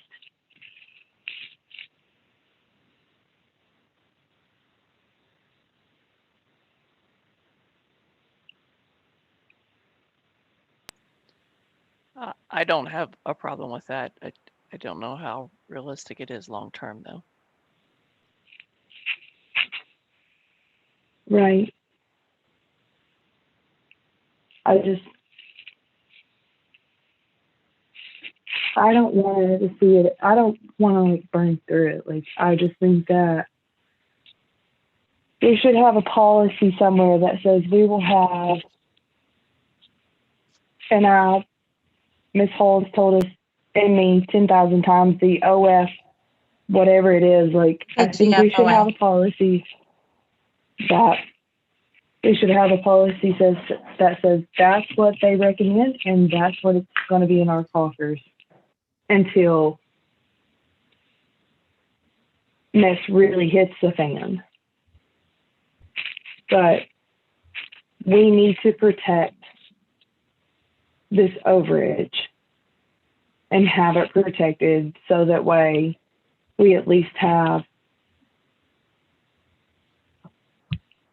a little bit in our savings account. Because if we don't, in 3 years from now, when none of us are here, or 4 years or 5 years, people can burn through it right quick. There could be another pandemic, and all of our employees would not be able to feed their families.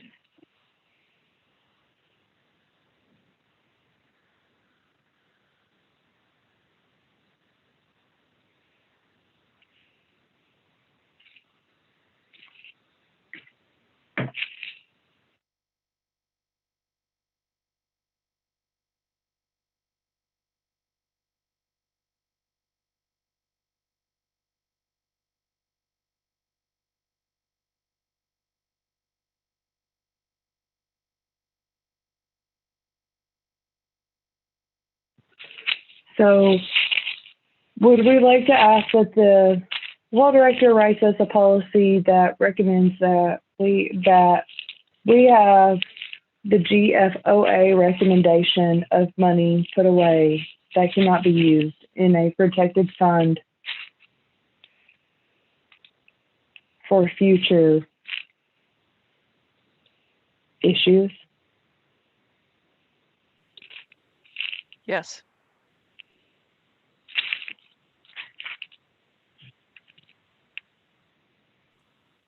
Cool. Yeah, I Ms. mean, Hall? especially because I know that a lot of grants you can't get unless they know that you have money on retainer. So I mean, I think that that's the best thing to do it. But yeah, put away money to get money, I guess. Ms. Hall, Mr. Yeah, it's Mosby. matching funds. I think is that where you're trying to go with that? Yeah, Yep. You have to have matching funds.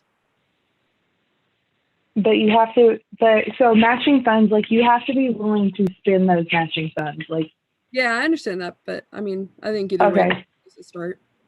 But this would be that literally 1/6 of our overall budget is put away. Like, it is not matching funds. It's nothing. Like, it truly does not exist to us unless we absolutely come down to having to have it. So, Ms. Hall, Ms. Nichols, Mr. Mosby, if we asked for a policy that put this overage, if you will, into a protected account, is that going to hurt us for 2021? Is this feasible to hold on to?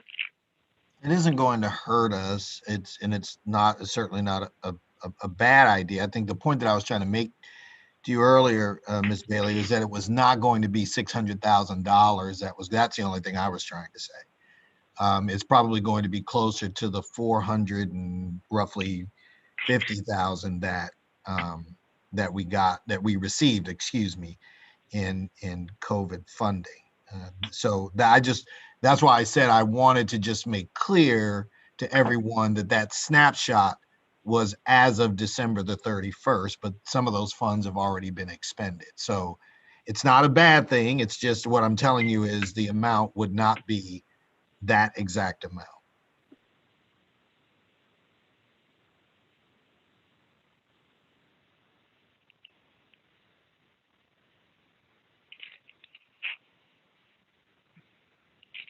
So then a blanket policy wouldn't work for 1/6 because 1/6 is roughly 550. I'm not. Madam Chair, what I would recommend is that we have a policy that is one that the GFOA recommends, which is that at the end of the year that we have at minimum, 2 months of either the expenses set aside, and that so there's a fund balance policy. And as far as you're wanting to create an investment policy, we can create a rainy day fund that is a portion of that. Or for example, if it's like a year like this where we have more than what the GFOA recommends, GFOA also has guidance on what to do with the amount that's over its recommendation, and you can create a rainy day fund out of that portion.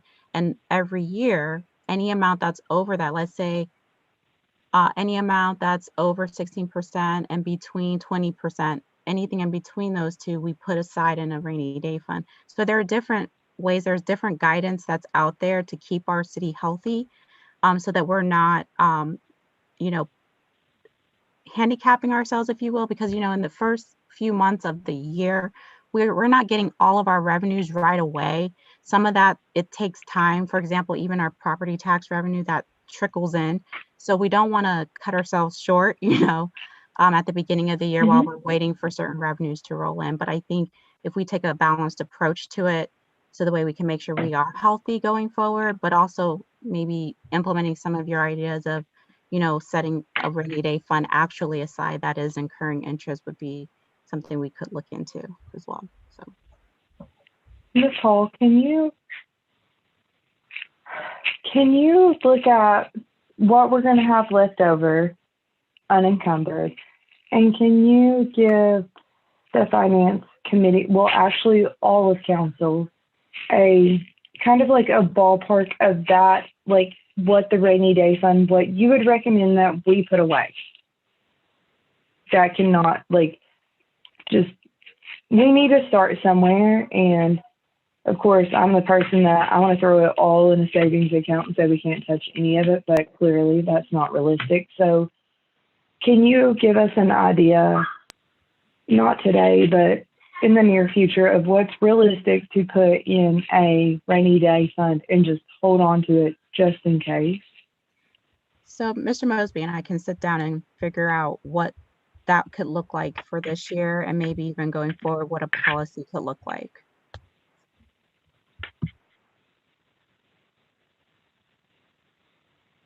Awesome.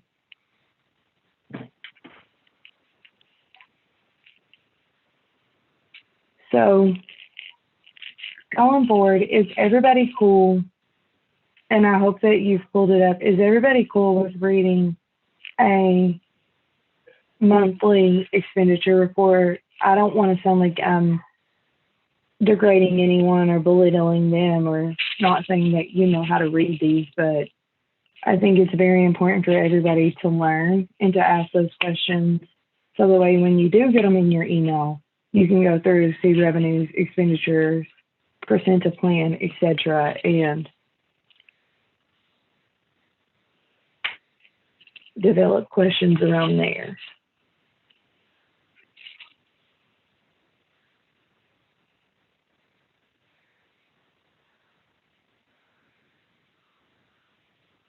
it looks like we have more property taxes possibly coming in general real estate.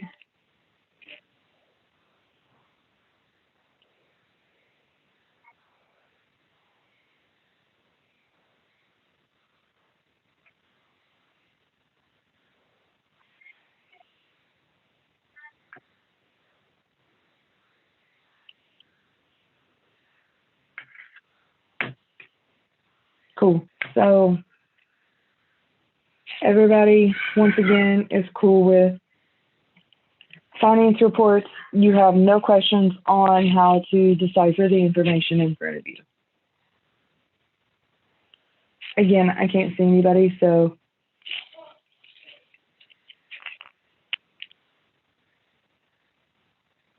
now would probably be a good time to tell you guys that I am going to be resigning in the next couple of weeks. And so, not that this council falls on me or the city falls on me, but I'm trying to help you ask questions and develop a good sense of a balance on something as important as a finance report now before I resign. So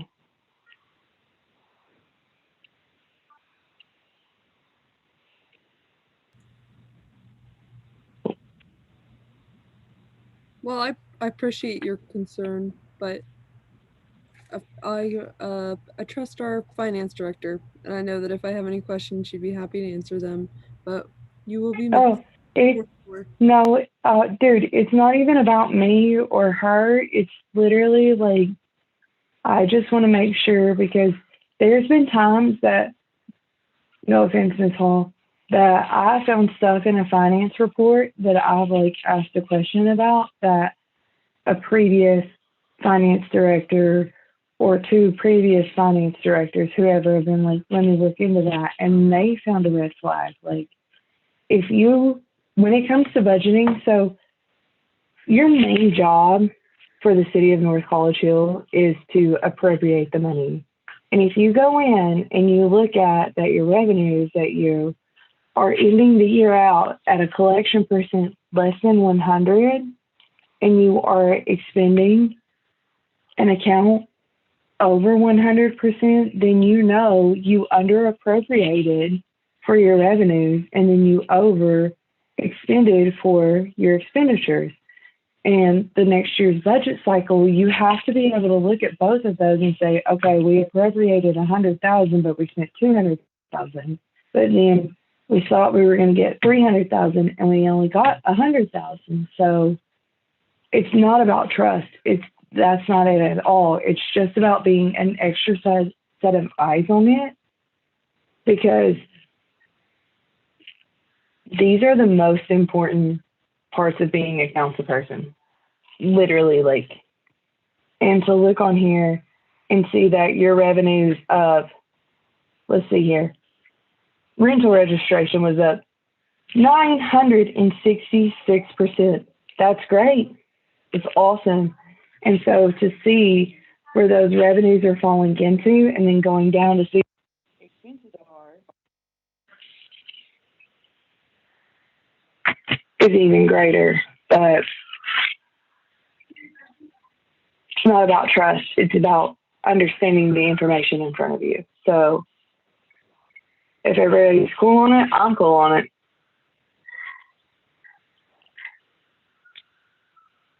Yeah.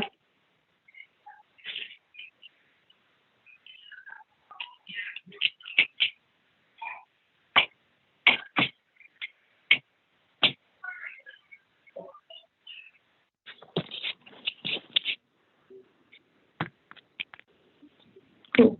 So are we ready to move on? Does anybody have any questions?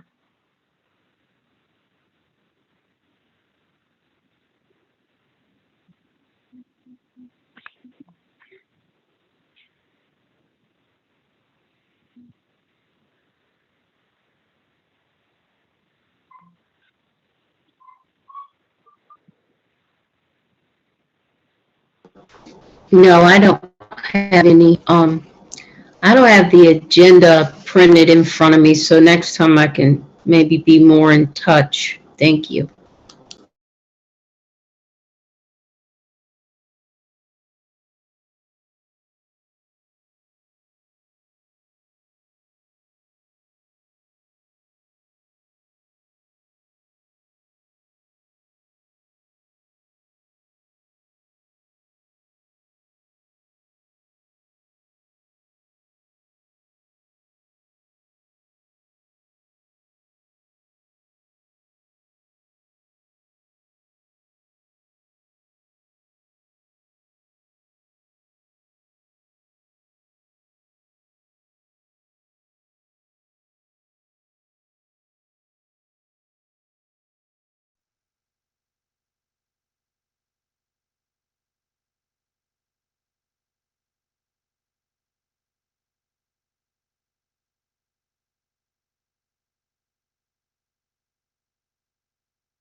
Did Amber leave?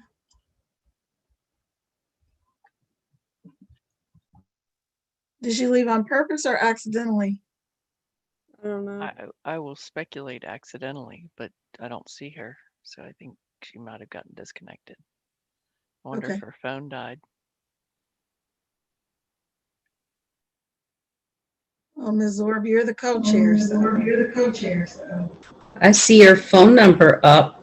It's still there. She just texted me. She said, "So here, got kicked out in attend mode." Oh, there she is. All right, now she's here.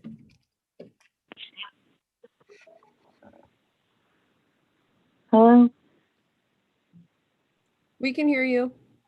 Awesome. Sorry, guys. I got kicked out, and I don't even know why, but yeah. Okay, cool. So if we're cool with finance reports,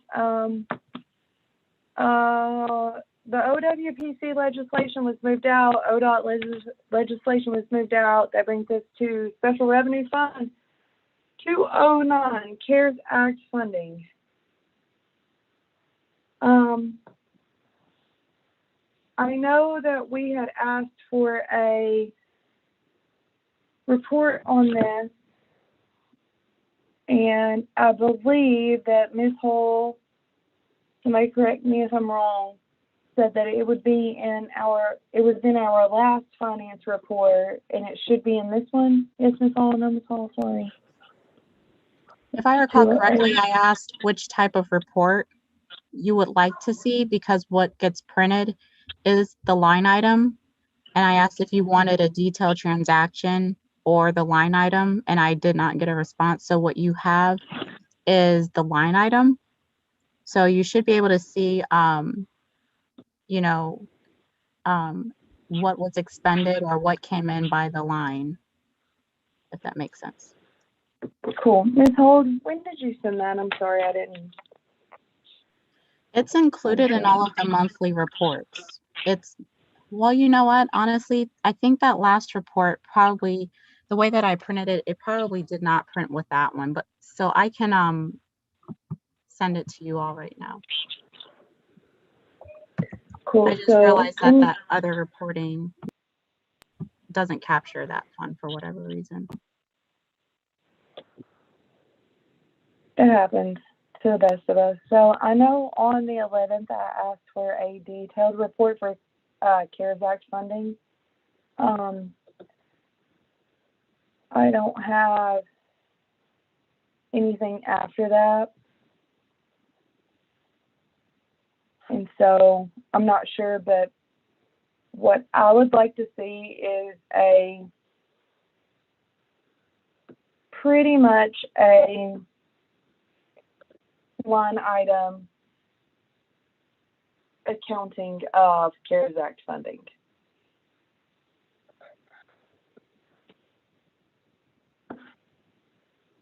As we would any other fund.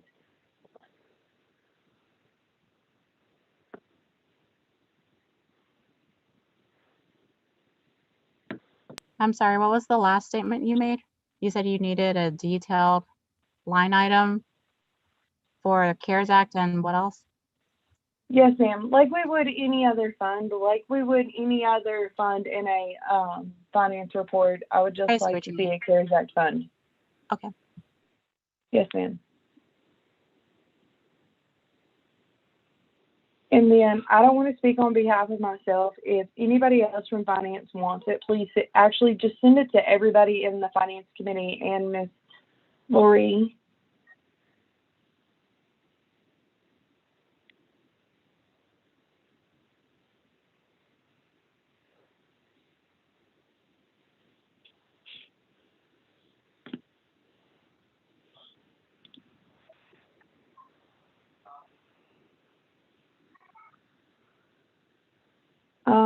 Cool. So down payment assistance policy, while Ms. Hall is sending that to everybody, Fund 209, so we can all digest it. We'll talk about it in our next meeting.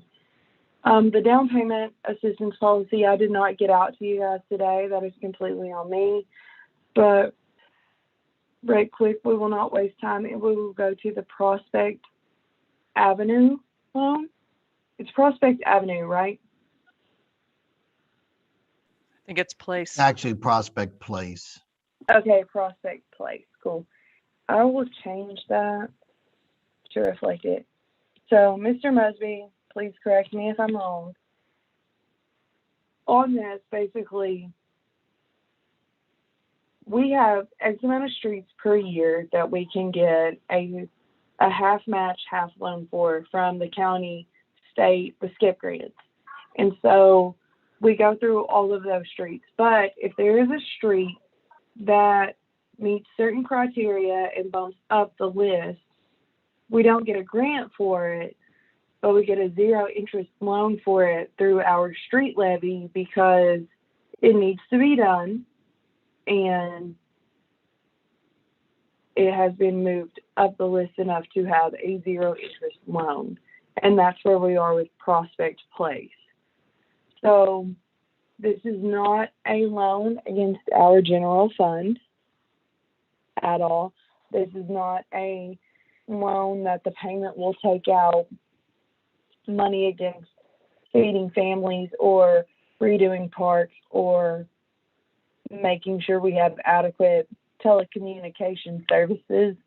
This is literally a in and out loan because this street was pulled up to the top of the list to make it worth a 0% loan.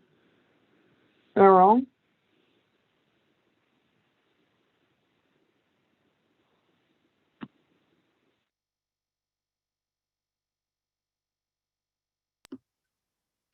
That's pretty much correct. Every year when you sign the resolution for the skip and LTIP, what happens is our projects are basically put into a pool with other municipalities, and then our projects are rated.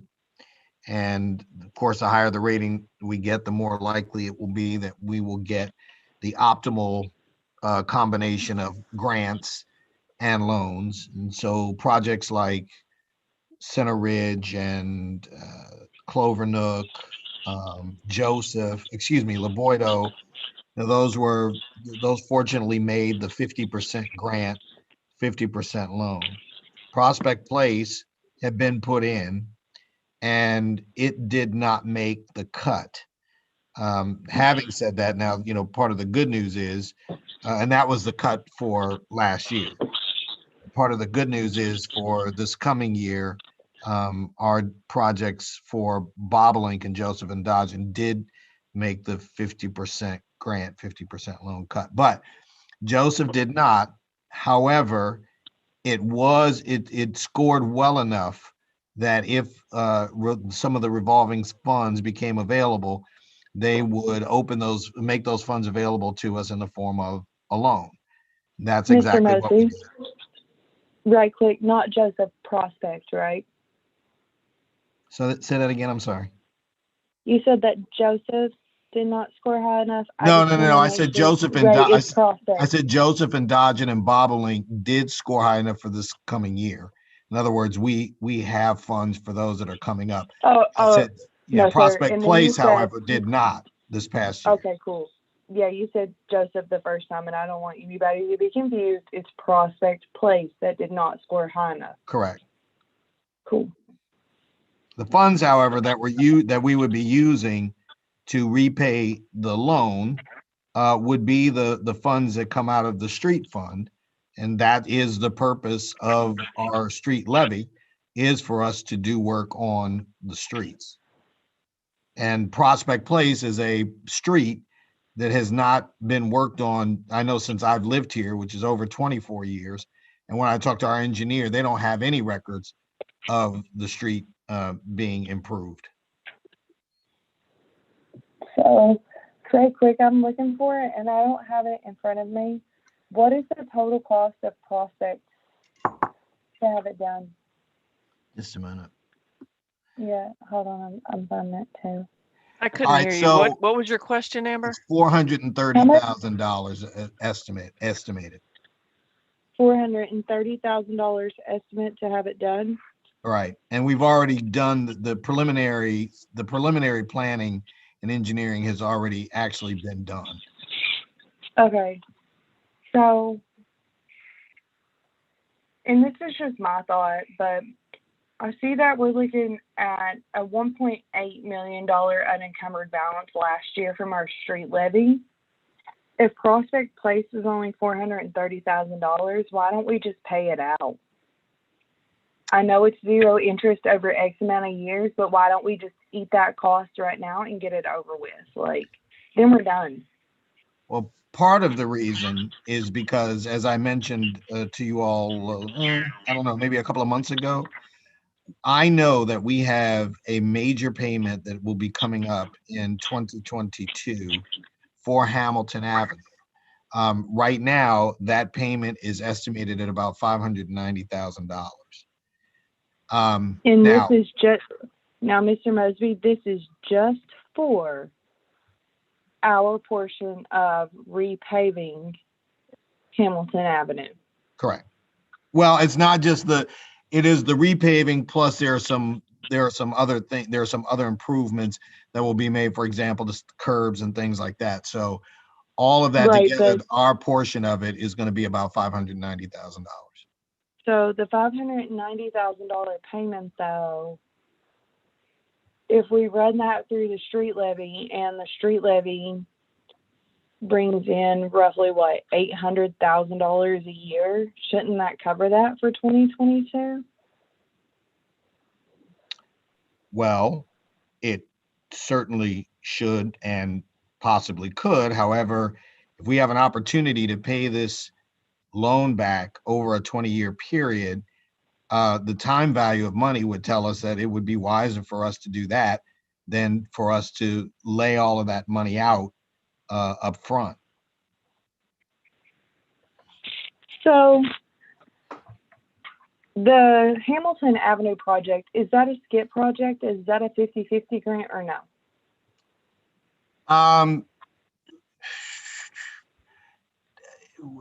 It is because it's a US highway, it's actually an ODOT project. And Okay. so we are right. So ODOT is managing and administering it. So it really isn't part of the, some of the roads that we've been doing in like Center Ridge, and those are more part of the county program. Right. Yeah. So no, this again, we'd be working with ODOT on Hamilton Avenue. But again, I do know that we are anticipated to have to do a one-time outlay of the $590,000.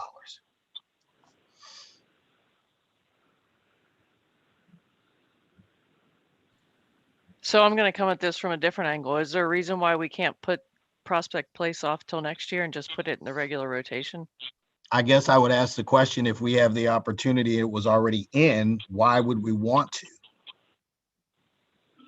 So, Because if we put it off for next year, we can get 50% matching funds versus this year we can't. No, we cannot. It it's was not not important eligible enough. for the 50% funding. That's why it became eligible for the So it will 100% never loan. be eligible.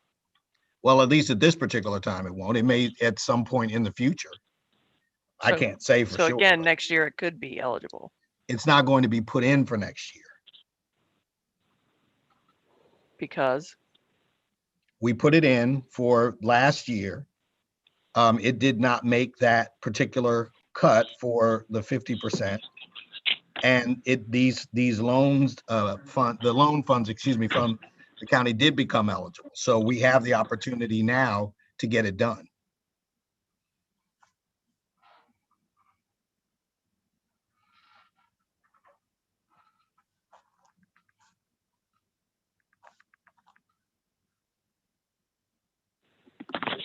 So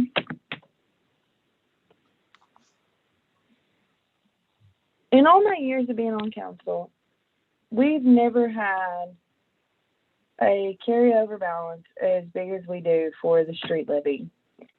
I know that that's because recently we got rid of our cost allocation plan.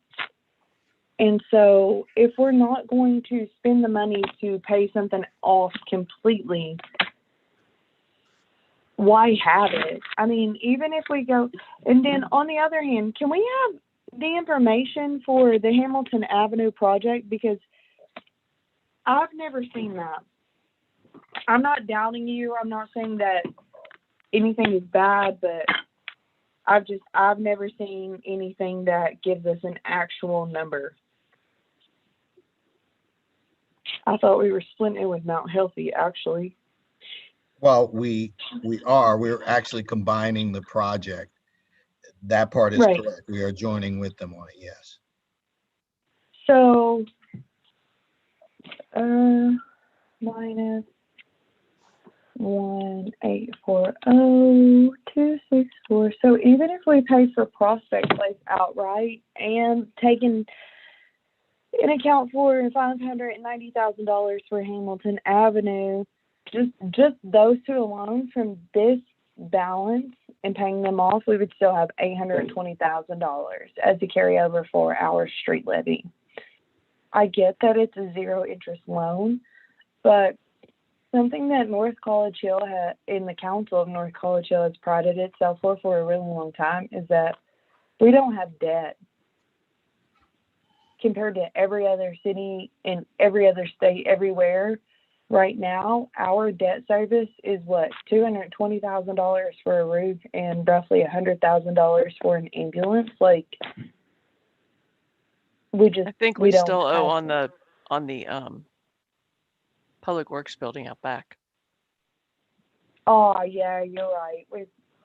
But that's got to be close to being paid off. Like, we don't take on debt. We try to just get it done. So I thought we just paid off the ambulance.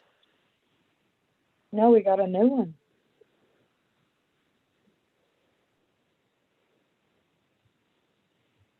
Yeah, we got a new one at the beginning or middle of 2020. Because the one we paid off was okay, but the other one that we had was jacked. So yeah, we don't have debt. Like, Miss Hall, we're a city.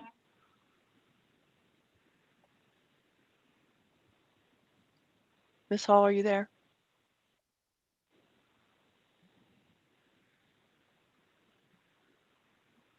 Sorry, I'm here.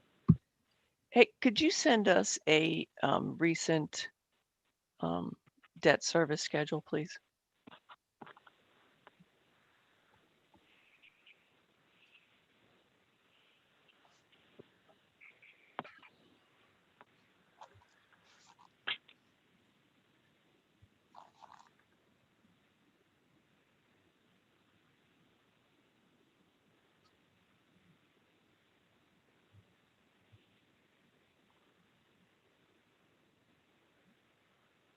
I'm sorry, Amber, I cut you off.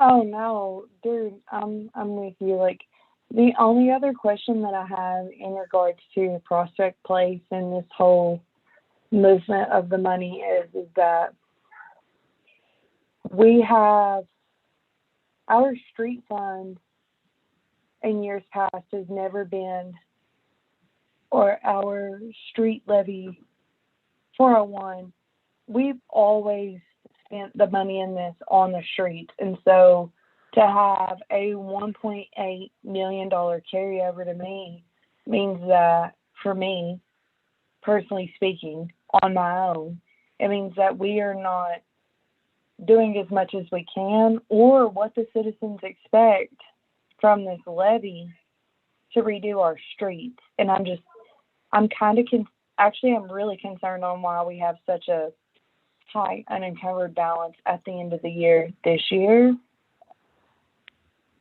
And Are you so, talking about the street Amber, levy? excuse me, Miss Bailey, can I say a couple things, please? Number one, I think it's important not to, again, whenever Ms. Hall shows you a report, you're seeing a snapshot at a moment in time. For example, you were asking about some of the funds that had come in. We received money from Cincinnati Waterworks for the Galbraith Road project. so hold on, wait, let me, Mr. $800,000. Mosey, let's stop you right there. So are you saying, though, that Well, can I And finish, please, instead of being, because I think it's no, very sir. important. No, sir, you may not. No, sir, you may not. For this one time, you may not. Are you saying that an unencumbered balance for December of 2020 that was printed on January 28th of 2021, the unencumbered balance, not the unexpended balance, the unencumbered balance of $1.84 million still has money looming over it for last year? I actually don't know what you just asked me. I'm asking you that if you send us a report that says this is what we ended the year with last year, that's what we ended it with. We have never in the history that I have been on council for 5 years ended a year with our street levy showing $1.8 million in unencumbered, free With and clear all due respect, funds. can I please interject here? There's a reason for that. We received funds from Greater Cincinnati Waterworks for Galbraith Goodman. Part of that money was expended in 2020, as I explained in the previous presentation. It all was not expended in 2020. Some of that is still to be expended in 2021 for the same project. It does not mean that that money is free and clear. That money was given in for explicit use for this one project. So I explained this in the previous presentation, but I just want to make it clear that this is not money that can just be used for another purpose. Right, absolutely. Ms. Hall, we did not have a cleanup ordinance for this to show for the balance of 2021. How much is coming out in 2021? What's already spent out of this $1.8 million for 2021? What's going to be left? What do we actually start January with?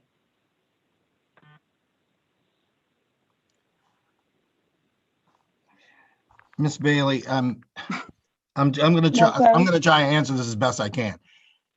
As I mentioned to you, anytime that Amber shows you something, please, Miss Bailey, would you please stop interrupting me?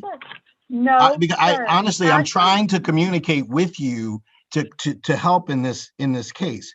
What I'm saying is, yes, you are correct. There was money that was received. It was money received to the tune, by the way, from the Greater Cincinnati Waterworks of $800,000. Okay, that money had not been yet fully expended because this is money that we had to have set aside for the contractor in order for them to finish the work. The policy that Waterworks does is they basically give us, they advance us 75% roughly of the entire amount for the project. And then of course they leave a little back in a reserve for the event of any contingencies. And so that's what they did. They forwarded that money or advanced that money to us. So what Ms. Hall is saying was 100% accurate. The money, yes, we do have it, but the money was not money available for us to use for anything. It was for a specific purpose, earmarked for the Galbraith Road project. And so that was just for the waterworks portion of it. That's not for the road improvements to Galbraith and Goodman Road. So yes, but that money is used for a purpose. Just so we're on the same page here. So you're telling me that Greater Cincinnati Waterworks, the money that they give us or we owe to them, whatever, runs through our street levy fund?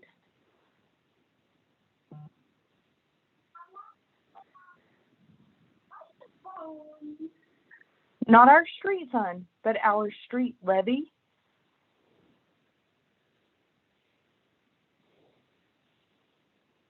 Because I'm strictly looking at our street levy, nothing else. What we levy against property taxes for our citizens. And the unencumbered balance is 1.8. Ms. Hall, I don't remember exactly where we deposited the funds. Can you let us know where the funds The are? funds. So the monies that we receive as reimbursement or co-funding for street levy projects, yes, they go through the street levy fund.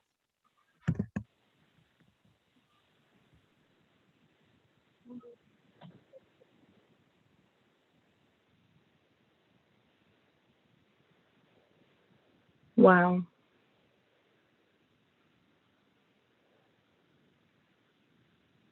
And there's never been any kind of question at all. I don't know, like, to show this accounting method. I understand the wash of in and out money. What Like, accounting I get method are it. you talking about? I'm not understanding.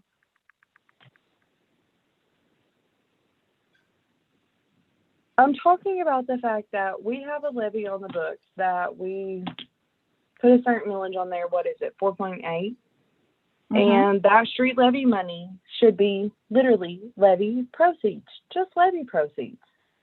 But yet, what I'm hearing though is that there is a reimbursement / loan from Greater Cincinnati Waterworks funneling through our street levy money as well. And so what I'm seeing for the first time up here is that we are going to have a balance of $1.8 million left, which is awesome on paper, but yet we owe roughly $800,000 to Greater Cincinnati Waterworks or whatever for the funneling. We do not owe $800,000 to Greater Cincinnati Waterworks. Okay, give me that number one more time. So we have 1.84 left. And what is it with Greater Cincinnati Waterworks? What do we owe them? We don't owe them. What are they paying us? They paid us the money for the work to be done on Galbraith Road for them to install the new pipes, the new lines. And so we are the agent. We are the agent to pay the contractor as part of our street fund, or excuse me, as part of our road improvement project. You're right. You're my bad. So we don't owe Greater Cincinnati Waterworks, but what do we owe to be the agent of Greater Cincinnati Waterworks for Galbraith?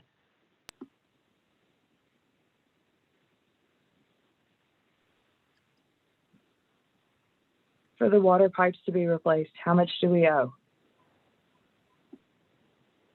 I'm sorry, if I remember correctly, the amount was somewhere in the amount of, well, it was roughly $800,000. It's a little more than that because that was 75% of the job, but yeah, it's around that amount that that job is going to cost. But those are essential steps that we have to take before we get to resurface the road. So.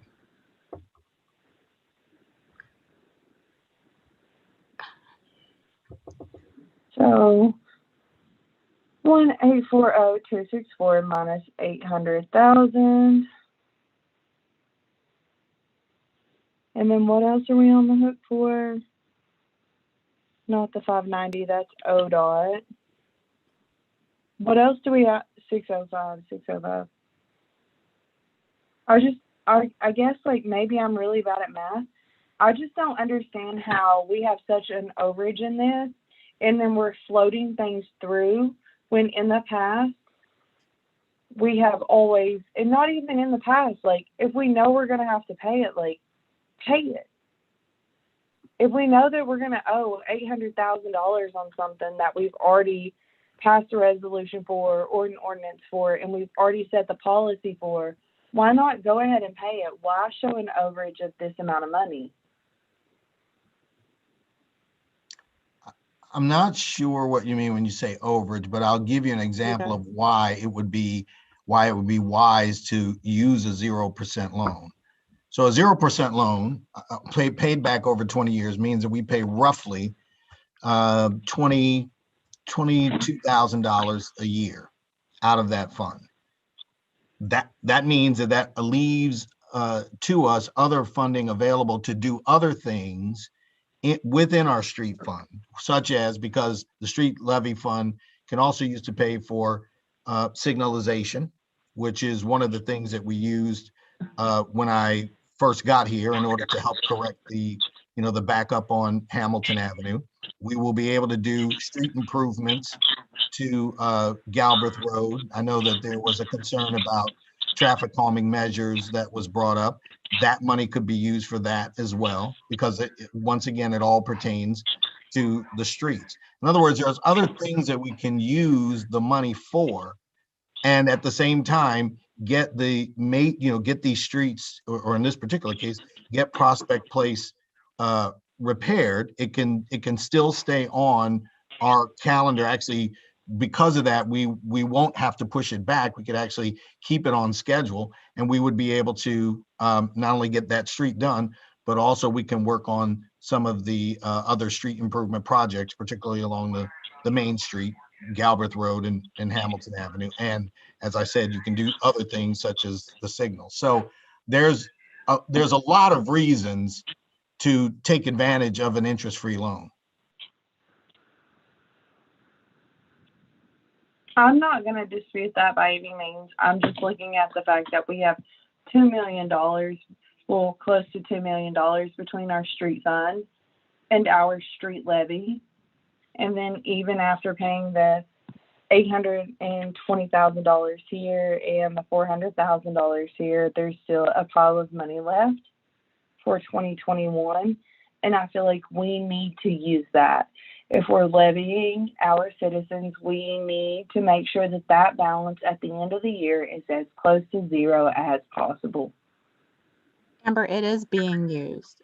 As I stated, that those funds are not just sitting there. They are earmarked for projects that are ongoing in 2021 that crossed from 2020 into 2021.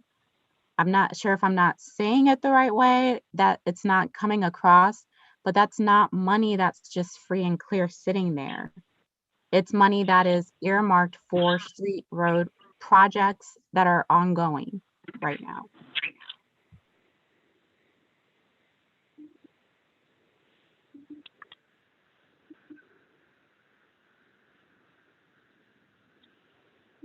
By my math, and this is the last I'm going to say of it, so minus $820,000 minus $151,000 equals.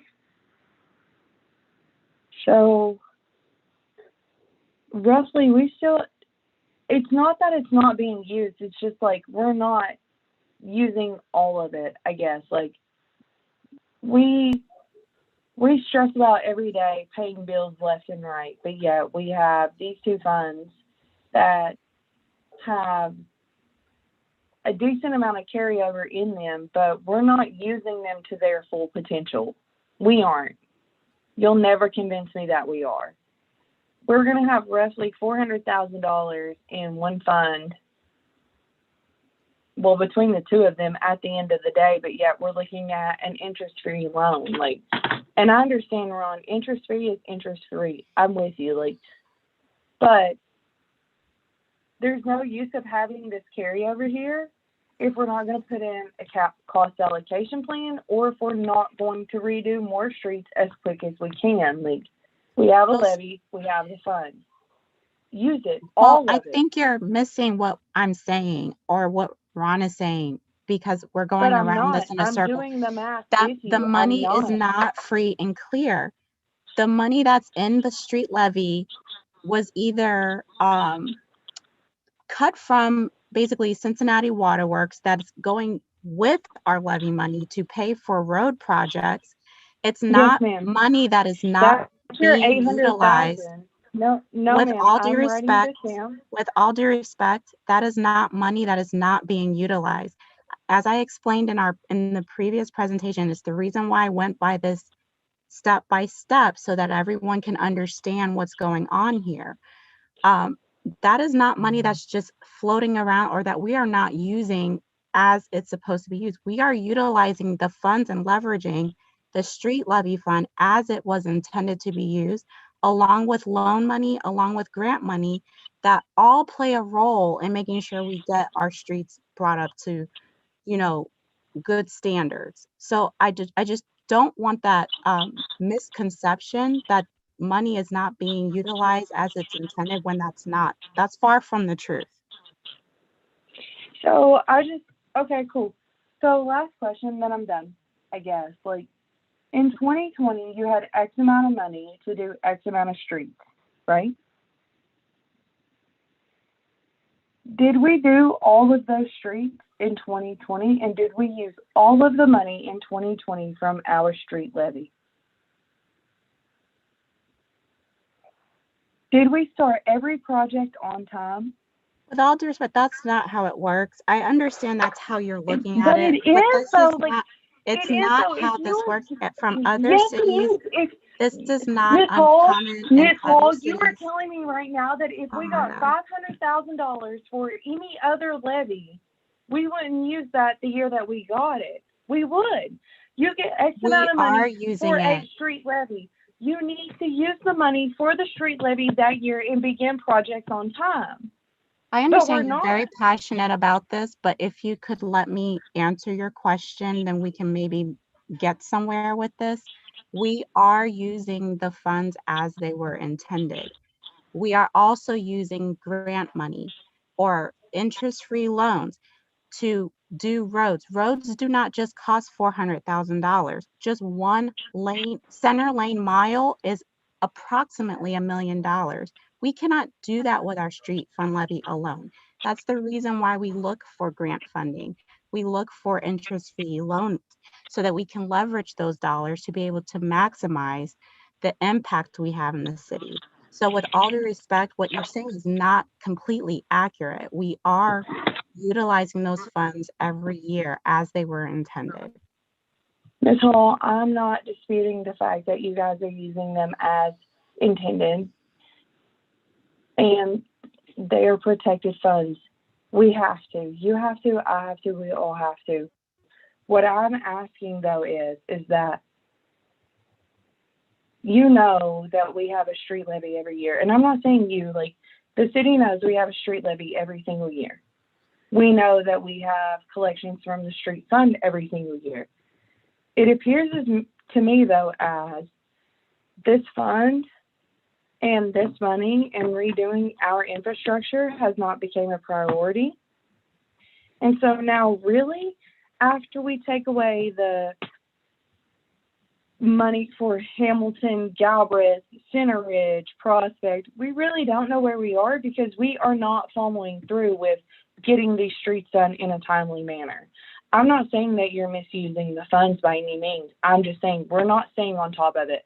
I'm not, as a councilwoman, I'm not. I'll be the first to admit it, but there's no reason why that we should have an unencumbered balance of $1.8 million. Like, unencumbered means that we haven't even signed the check or even created the agreement for the person to redo the street. It's not the unexpended balance that I'm looking at. It's the unencumbered. Unencumbered means free and clear. Unexpended means not free and clear. It means that you know you're going to have to cut this check in the near future. This is not accurate. I just want to put It that is out there. absolutely accurate. I'm sorry that you are the finance director and I'm arguing With all with you. due It is respect, absolutely we do not accurate. need to have a purchase order to do the roads. We have agreements in place. That is why I'm saying that that money is not free and clear. So the agreement being in place means that the agreement is encumbered, right? We have an agreement that I'm going to pay you $5,000. Is that $5,000 encumbered? Yes, ma'am, or no? Again, we do not cut purchase orders for the No, road ma'am. projects. No, Therefore, ma'am. it will not be If you, encumbered no, against ma'am. the budget. No, ma'am. If we have an agreement, not even a purchase order, if we have an agreement that That I is owe not you how our accounting $5,000. system works. I just explained how our accounting system works in my previous presentation. Amber, let me ask you a question. In your calculations, did you also calculate in there the estimate for Sundale Avenue?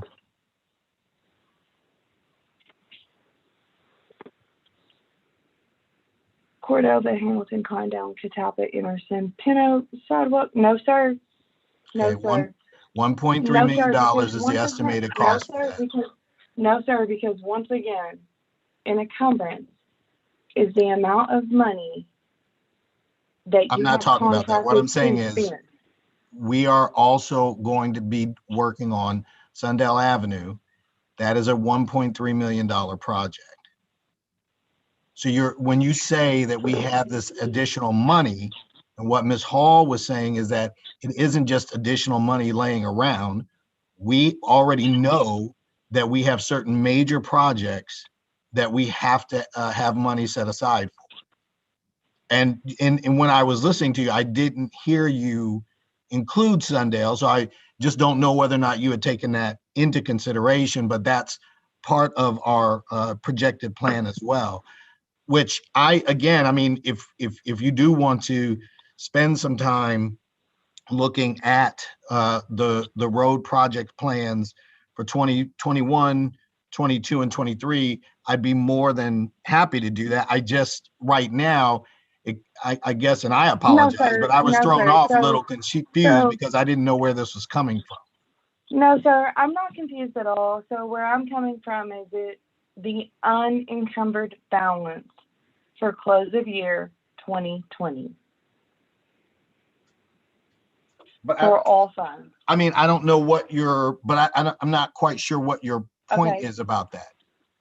So my point is that the unencumbered balance of not being spent for 2020 plus all of the projects that we should have paid for in 2020 and all of the projects that we have listed for 2021 and the rough amount of revenue for both fund number 401 and 201, the street fund and the street levy, we're still looking at roughly, where's my notes? $605,000 in an overage. And no offense, Mr. Mosby, I get that zero interest is zero interest, but if we can pay for Prospect and get Prospect done with no loan over our head, let's pay for it and get it done. Like, I get it. Like, there's no interest. Just knock it out, like, and get it done. And so where we're going back and forth is that an unencumbered balance to me means free and clear. An estimated revenue for next year means an estimated revenue, give or take. You add the two, subtract all of the expenses that you're talking about, and I still have $600,000 left. So pay for Prospect Avenue. Just pay for it. Oh my God. Whatever council's pleasure is, that's what we'll do. If you all don't want to do the job at all, we won't do it. If you want to pay it cash, we know that we have to do what council directs us to do. What we do as administration, people who have been here, and we've been working on this for a while, we try to give good recommendations to council to take action. And when we do it keeping in mind that we do want to keep our city solvent. That's about as far as I can go with that. I recommended the loan. I recommended it recognizing that, yes, there may be at a particular point, quote unquote, enough money, if you will, to accommodate for the $430,000. But I think that was that the best use of our funds to lay all that cash out at one time? I don't believe so, especially knowing that we're going to have an outlay, a one-time outlay for Hamilton Avenue of $590,000. And then, as I just mentioned to you, we will still have outlays for Sundale Avenue as well, because that will be worked on. And then, of course, we still have to finish Galbraith and Goodman. However, having said all that, I totally respect what you're saying. If council says just pay all the cash, that's what we'll do. What happens this time next year if the fire levy doesn't pass and we're stuck in another shortage? Well, if you ask me, honestly, I mean, I wasn't going to bring it up, but the fire levy will pass because it's something that we need. We need the fire levy. We use the funds that we have. And as you know, as you pointed out, being on Finance Committee, we have three major services that we provide for our residents, which are police, fire, and public works. Those are our three primary functions. And each of those functions is provided or funded for in part or whole by a levy. So we have the police levy, the fire levy, and then we have the street levy for our streets. So we know exactly what we need. We know exactly, how much, or we can anticipate, approximately how much we would have coming in, and that's what we would manage to. This is the same thing that we're doing now for, even though we're discussing this, that's what Ari and I were doing for the street levy fund, so that we can make sure that we do have funding in there for other things, including capital improvement projects. So again, respectfully, we will take whatever direction council chooses to give us, and we'll do what you all tell us to instruct us to do.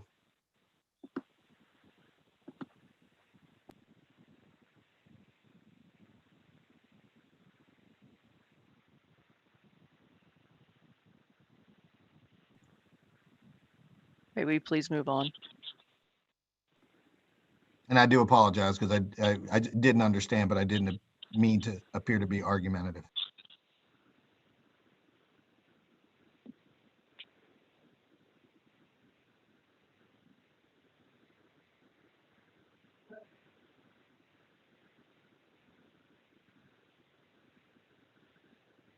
Yes, ma'am. I'm sorry, Madam Co-Chair. We can definitely move on. I'm sorry, I'm looking at the street fund.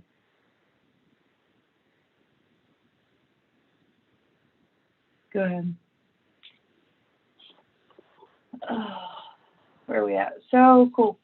Prospect Place, we just had a lengthy discussion on all of that. Last on our agenda is increasing cable regulatory fees or public utility access fees.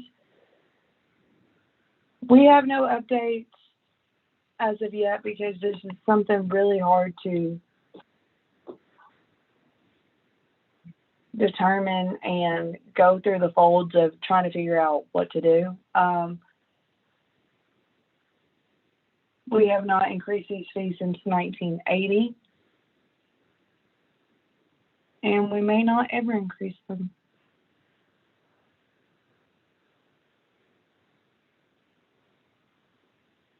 Other than that, I have nothing.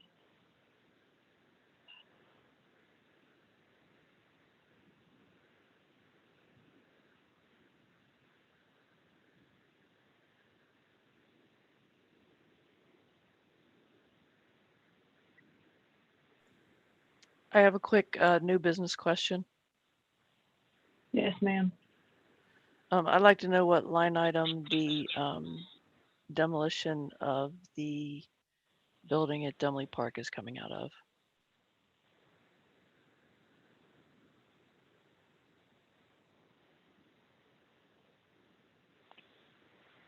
And with that, was the demolition of Doomlay Park, the baseball building, was that given to us in our 2021 budget? Was that factored into any line item at all?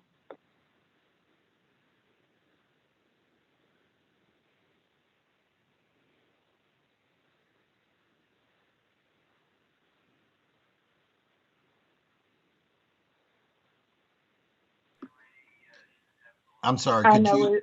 I'm not, Yeah. could you ask the question again, please?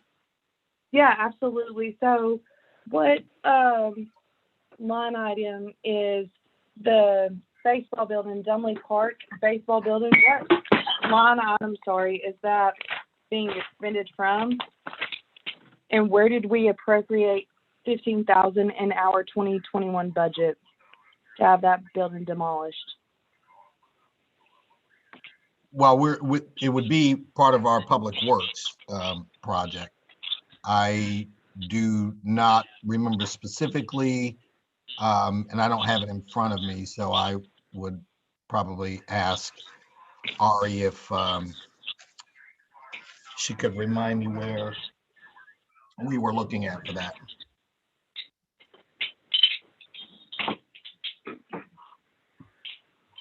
So, real quick, I'm sorry, Mrs. Zord. I don't want to like step on your So that toes or one- anything like that, but where I'm coming from though is like we had extensive talks about laying off police officers and part-time police officers because we didn't have enough money, and now we are putting in new bathrooms in our city center. We are demolishing buildings. We are buying new backhoes or front end loaders. And so I'm just a little confused on like why council isn't brought into these decisions, but we're brought into the decision of appropriating money and trying to move money around, but then yet there are all of these contractual things and other decisions that you guys absolutely have the right to make, but council is not even involved with them at all. And we look like bad guys when we're like, what are we supposed to do? Like, we literally got it down to $3,000 for council for 2021. And now we're spending $15,000 to take down a building. Like, we were talking about copies for a copier. That's how cash strapped we were. And to have this sprung on us, that's sad. It's really sad. Well, excuse me, Ms. What do you mean it's sad? This is a safety hazard. We already know that. I wanted to take it down last year, quite frankly, but we did wait. So I don't understand how you would look bad when we already know that the building is dilapidated. So please. Oh, for forgive me. sure. Yeah, so can I jump in real No, quick? the whole point is, I'm sorry, the whole point is that it wasn't brought to finance or city and community. Like, this was discussed in city and community development. It wasn't brought to council at all. Like, hey guys, heads up, we're going to take down this building. Ron, we wouldn't have said anything. It's just the communication between the two that matters. And then it comes out in a meeting that, hey, we're taking this down for $15,000. Meanwhile, we look like a bunch of asshats because we can't come up with money to pay for a printer for people printing stuff on our council copier. Like, it's just the communication in my mind that counts. Like, that's it. Just let us know. I mean, I see the frustration with the communication as well, and I can see where it can be better too.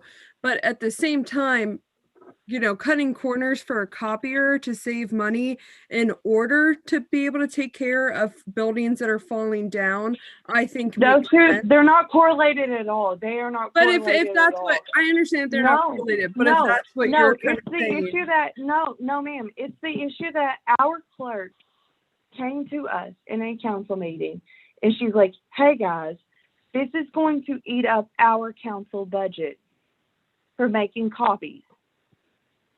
And then she brings it into new business. But then on the other hand, we're spending $15,000 to take down a building.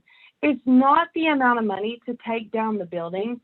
It's the fact that council, we are looking at creative ways to make sure everybody gets paid, everybody gets fed. We're going into Oprah's lines and how much we have to pay here, how much we have to pay in insurance, how much this person is making versus that person. Like, we are literally going through the budget with a fine-tooth comb just to turn out on the back end that, hey, now you have 2 new bathrooms in the city center. How much was that?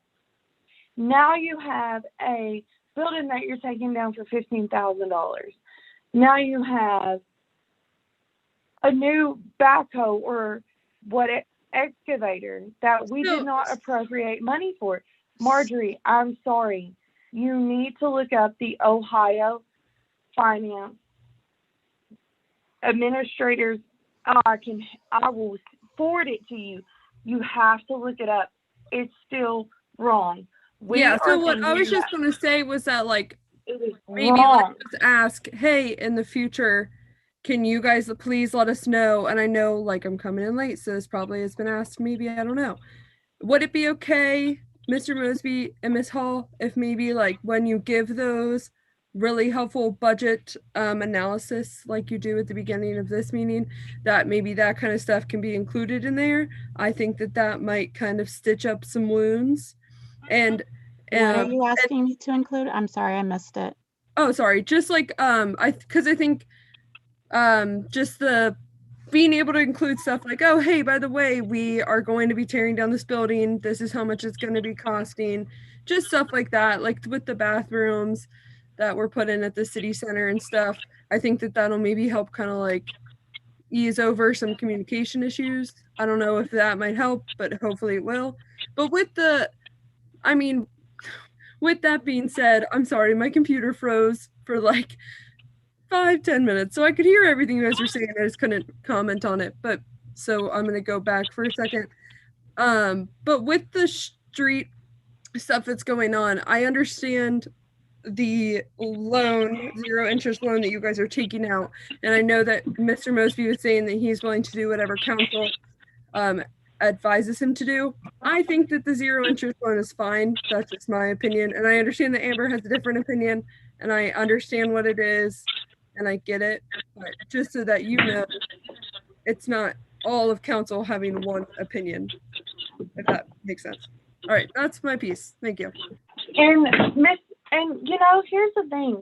I don't ever represent myself as all of council. I'm just saying that here's the thing. So let's start from the beginning, or not even the beginning, halfway through. Mr. Mosby, true or false? We were supposed to be paying a lot more for public works insurance than what we've been paying. What's our pickup? 90%? We've been paying what, 82%? For the last, I don't know, 10 years. What are you referring to? Public works, their insurance, right? Their contract says that we pay.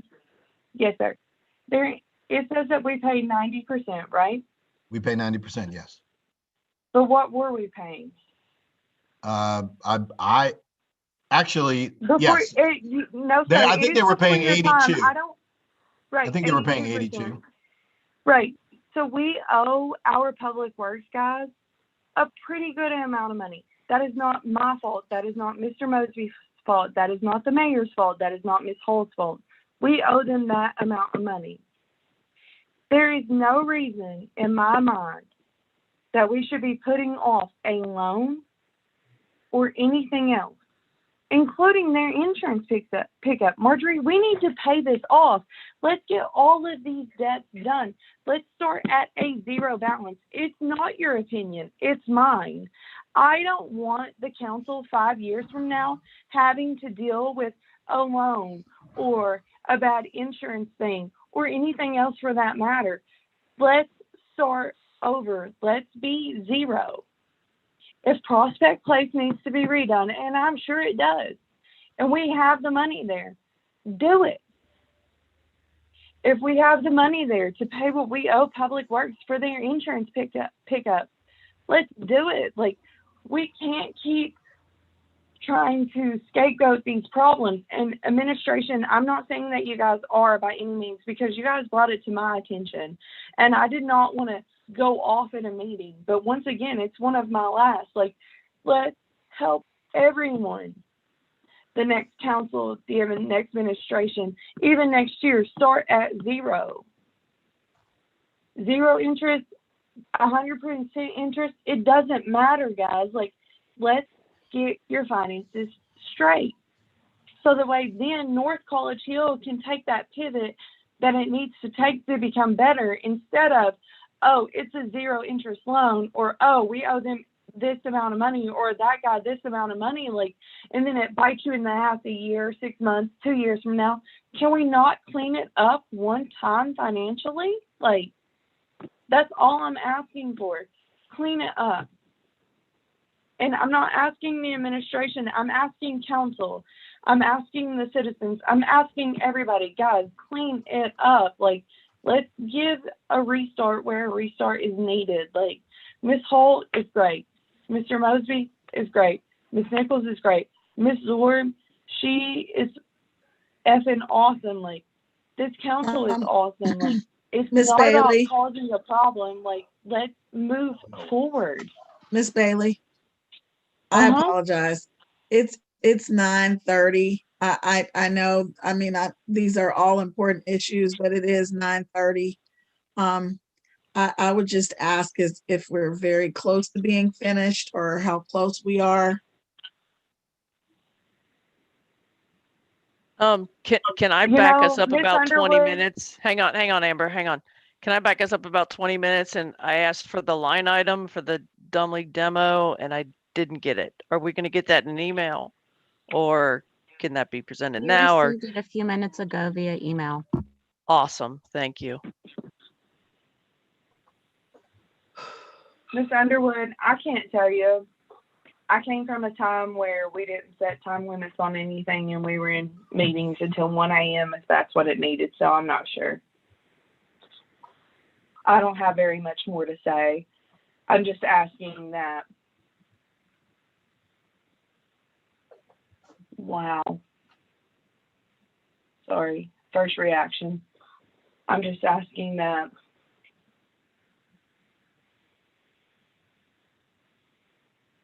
A true and real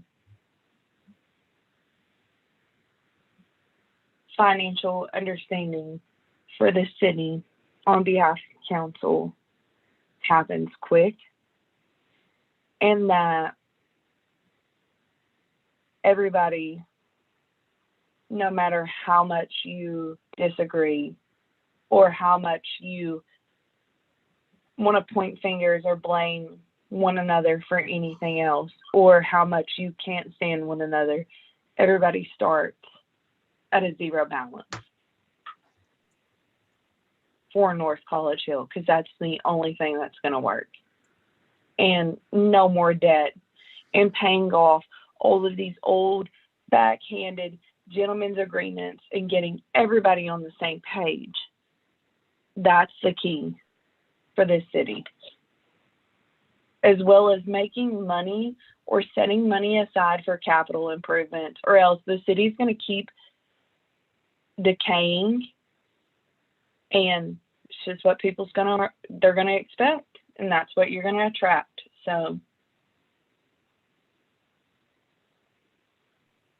Amber, are you asking us not to accept loans to complete road projects? Is that what you're saying? Ms. Hall, I'm asking that if it can be paid for it. I'm asking that if you can, if it can be picked up, that the insurance money for public works can be picked up, pay them. Just clean up. And again, it's all inherited bullshit, guys. Like, it is all inherited bullshit, but clean up and pick up and rip the Band-Aid off of all of the shit that happened before us. Start at a, air quote, zero balance. I know there's always going to be payroll and expenses, but just start clean and then move forward from there financially. Like, it's something that this city has not seen in a really, really, really long time, and it needs to happen. It does. Like, and again, it's not y'all, it's not me, it's just we've all been handed these messes that we're expected to pick up and try to understand, and we can't because they're a mess. Like, and then as soon as you figure something out, something else is behind you. Like, just start clean. Miss Bailey, I guess, I mean, I certainly do appreciate what you're saying. I'm hearing your sentiments. I guess where I'm a little, where I was thrown off is about 45 minutes ago, we were talking about the fact that we were basically in the black at the end of 2020. You were asking about an investment policy and saying that you wanted to do something to set the money aside. Yes, sir. Now where we are, it almost sounds like you're suggesting that it was a crime that we do it. And I'm not trying to exaggerate, but I'm saying I don't understand sir. where how this No, change no, sir. came in. No, sir. So here's the thing.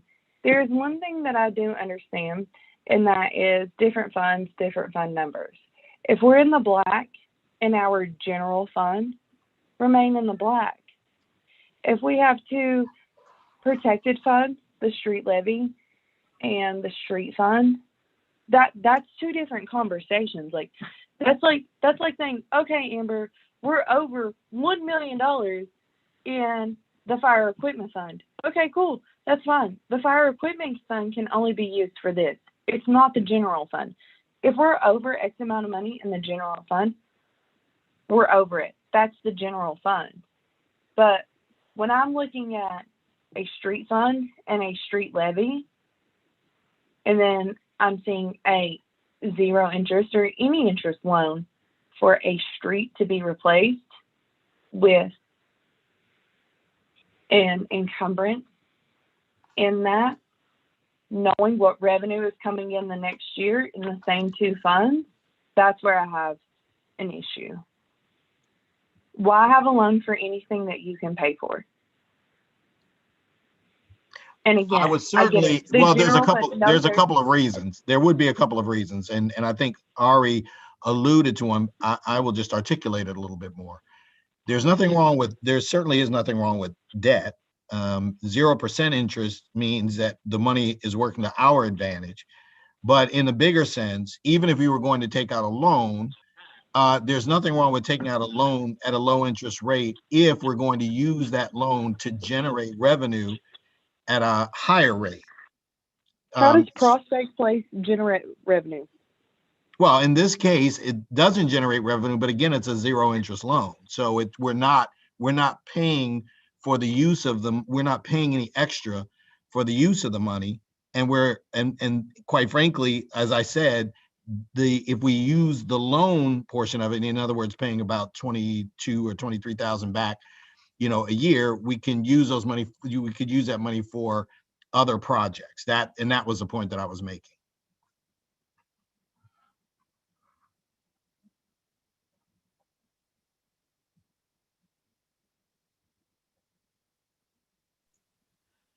Miss Bailey? Yes, ma'am. At this point, it's going to come down to a vote. So I know it's not an appropriate term for a committee meeting, but can I just say I'm going to call for the question and we're going to move on? We're going to adjourn. Yes, ma'am. That's even better. So I'll make a motion. We adjourn then.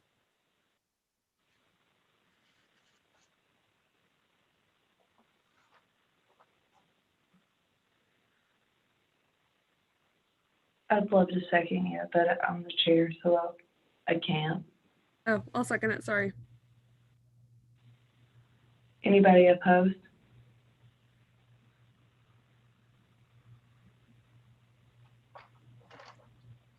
Cool. We adjourn at 9:35 p.m. All right. See y'all. Thanks. Have a good night.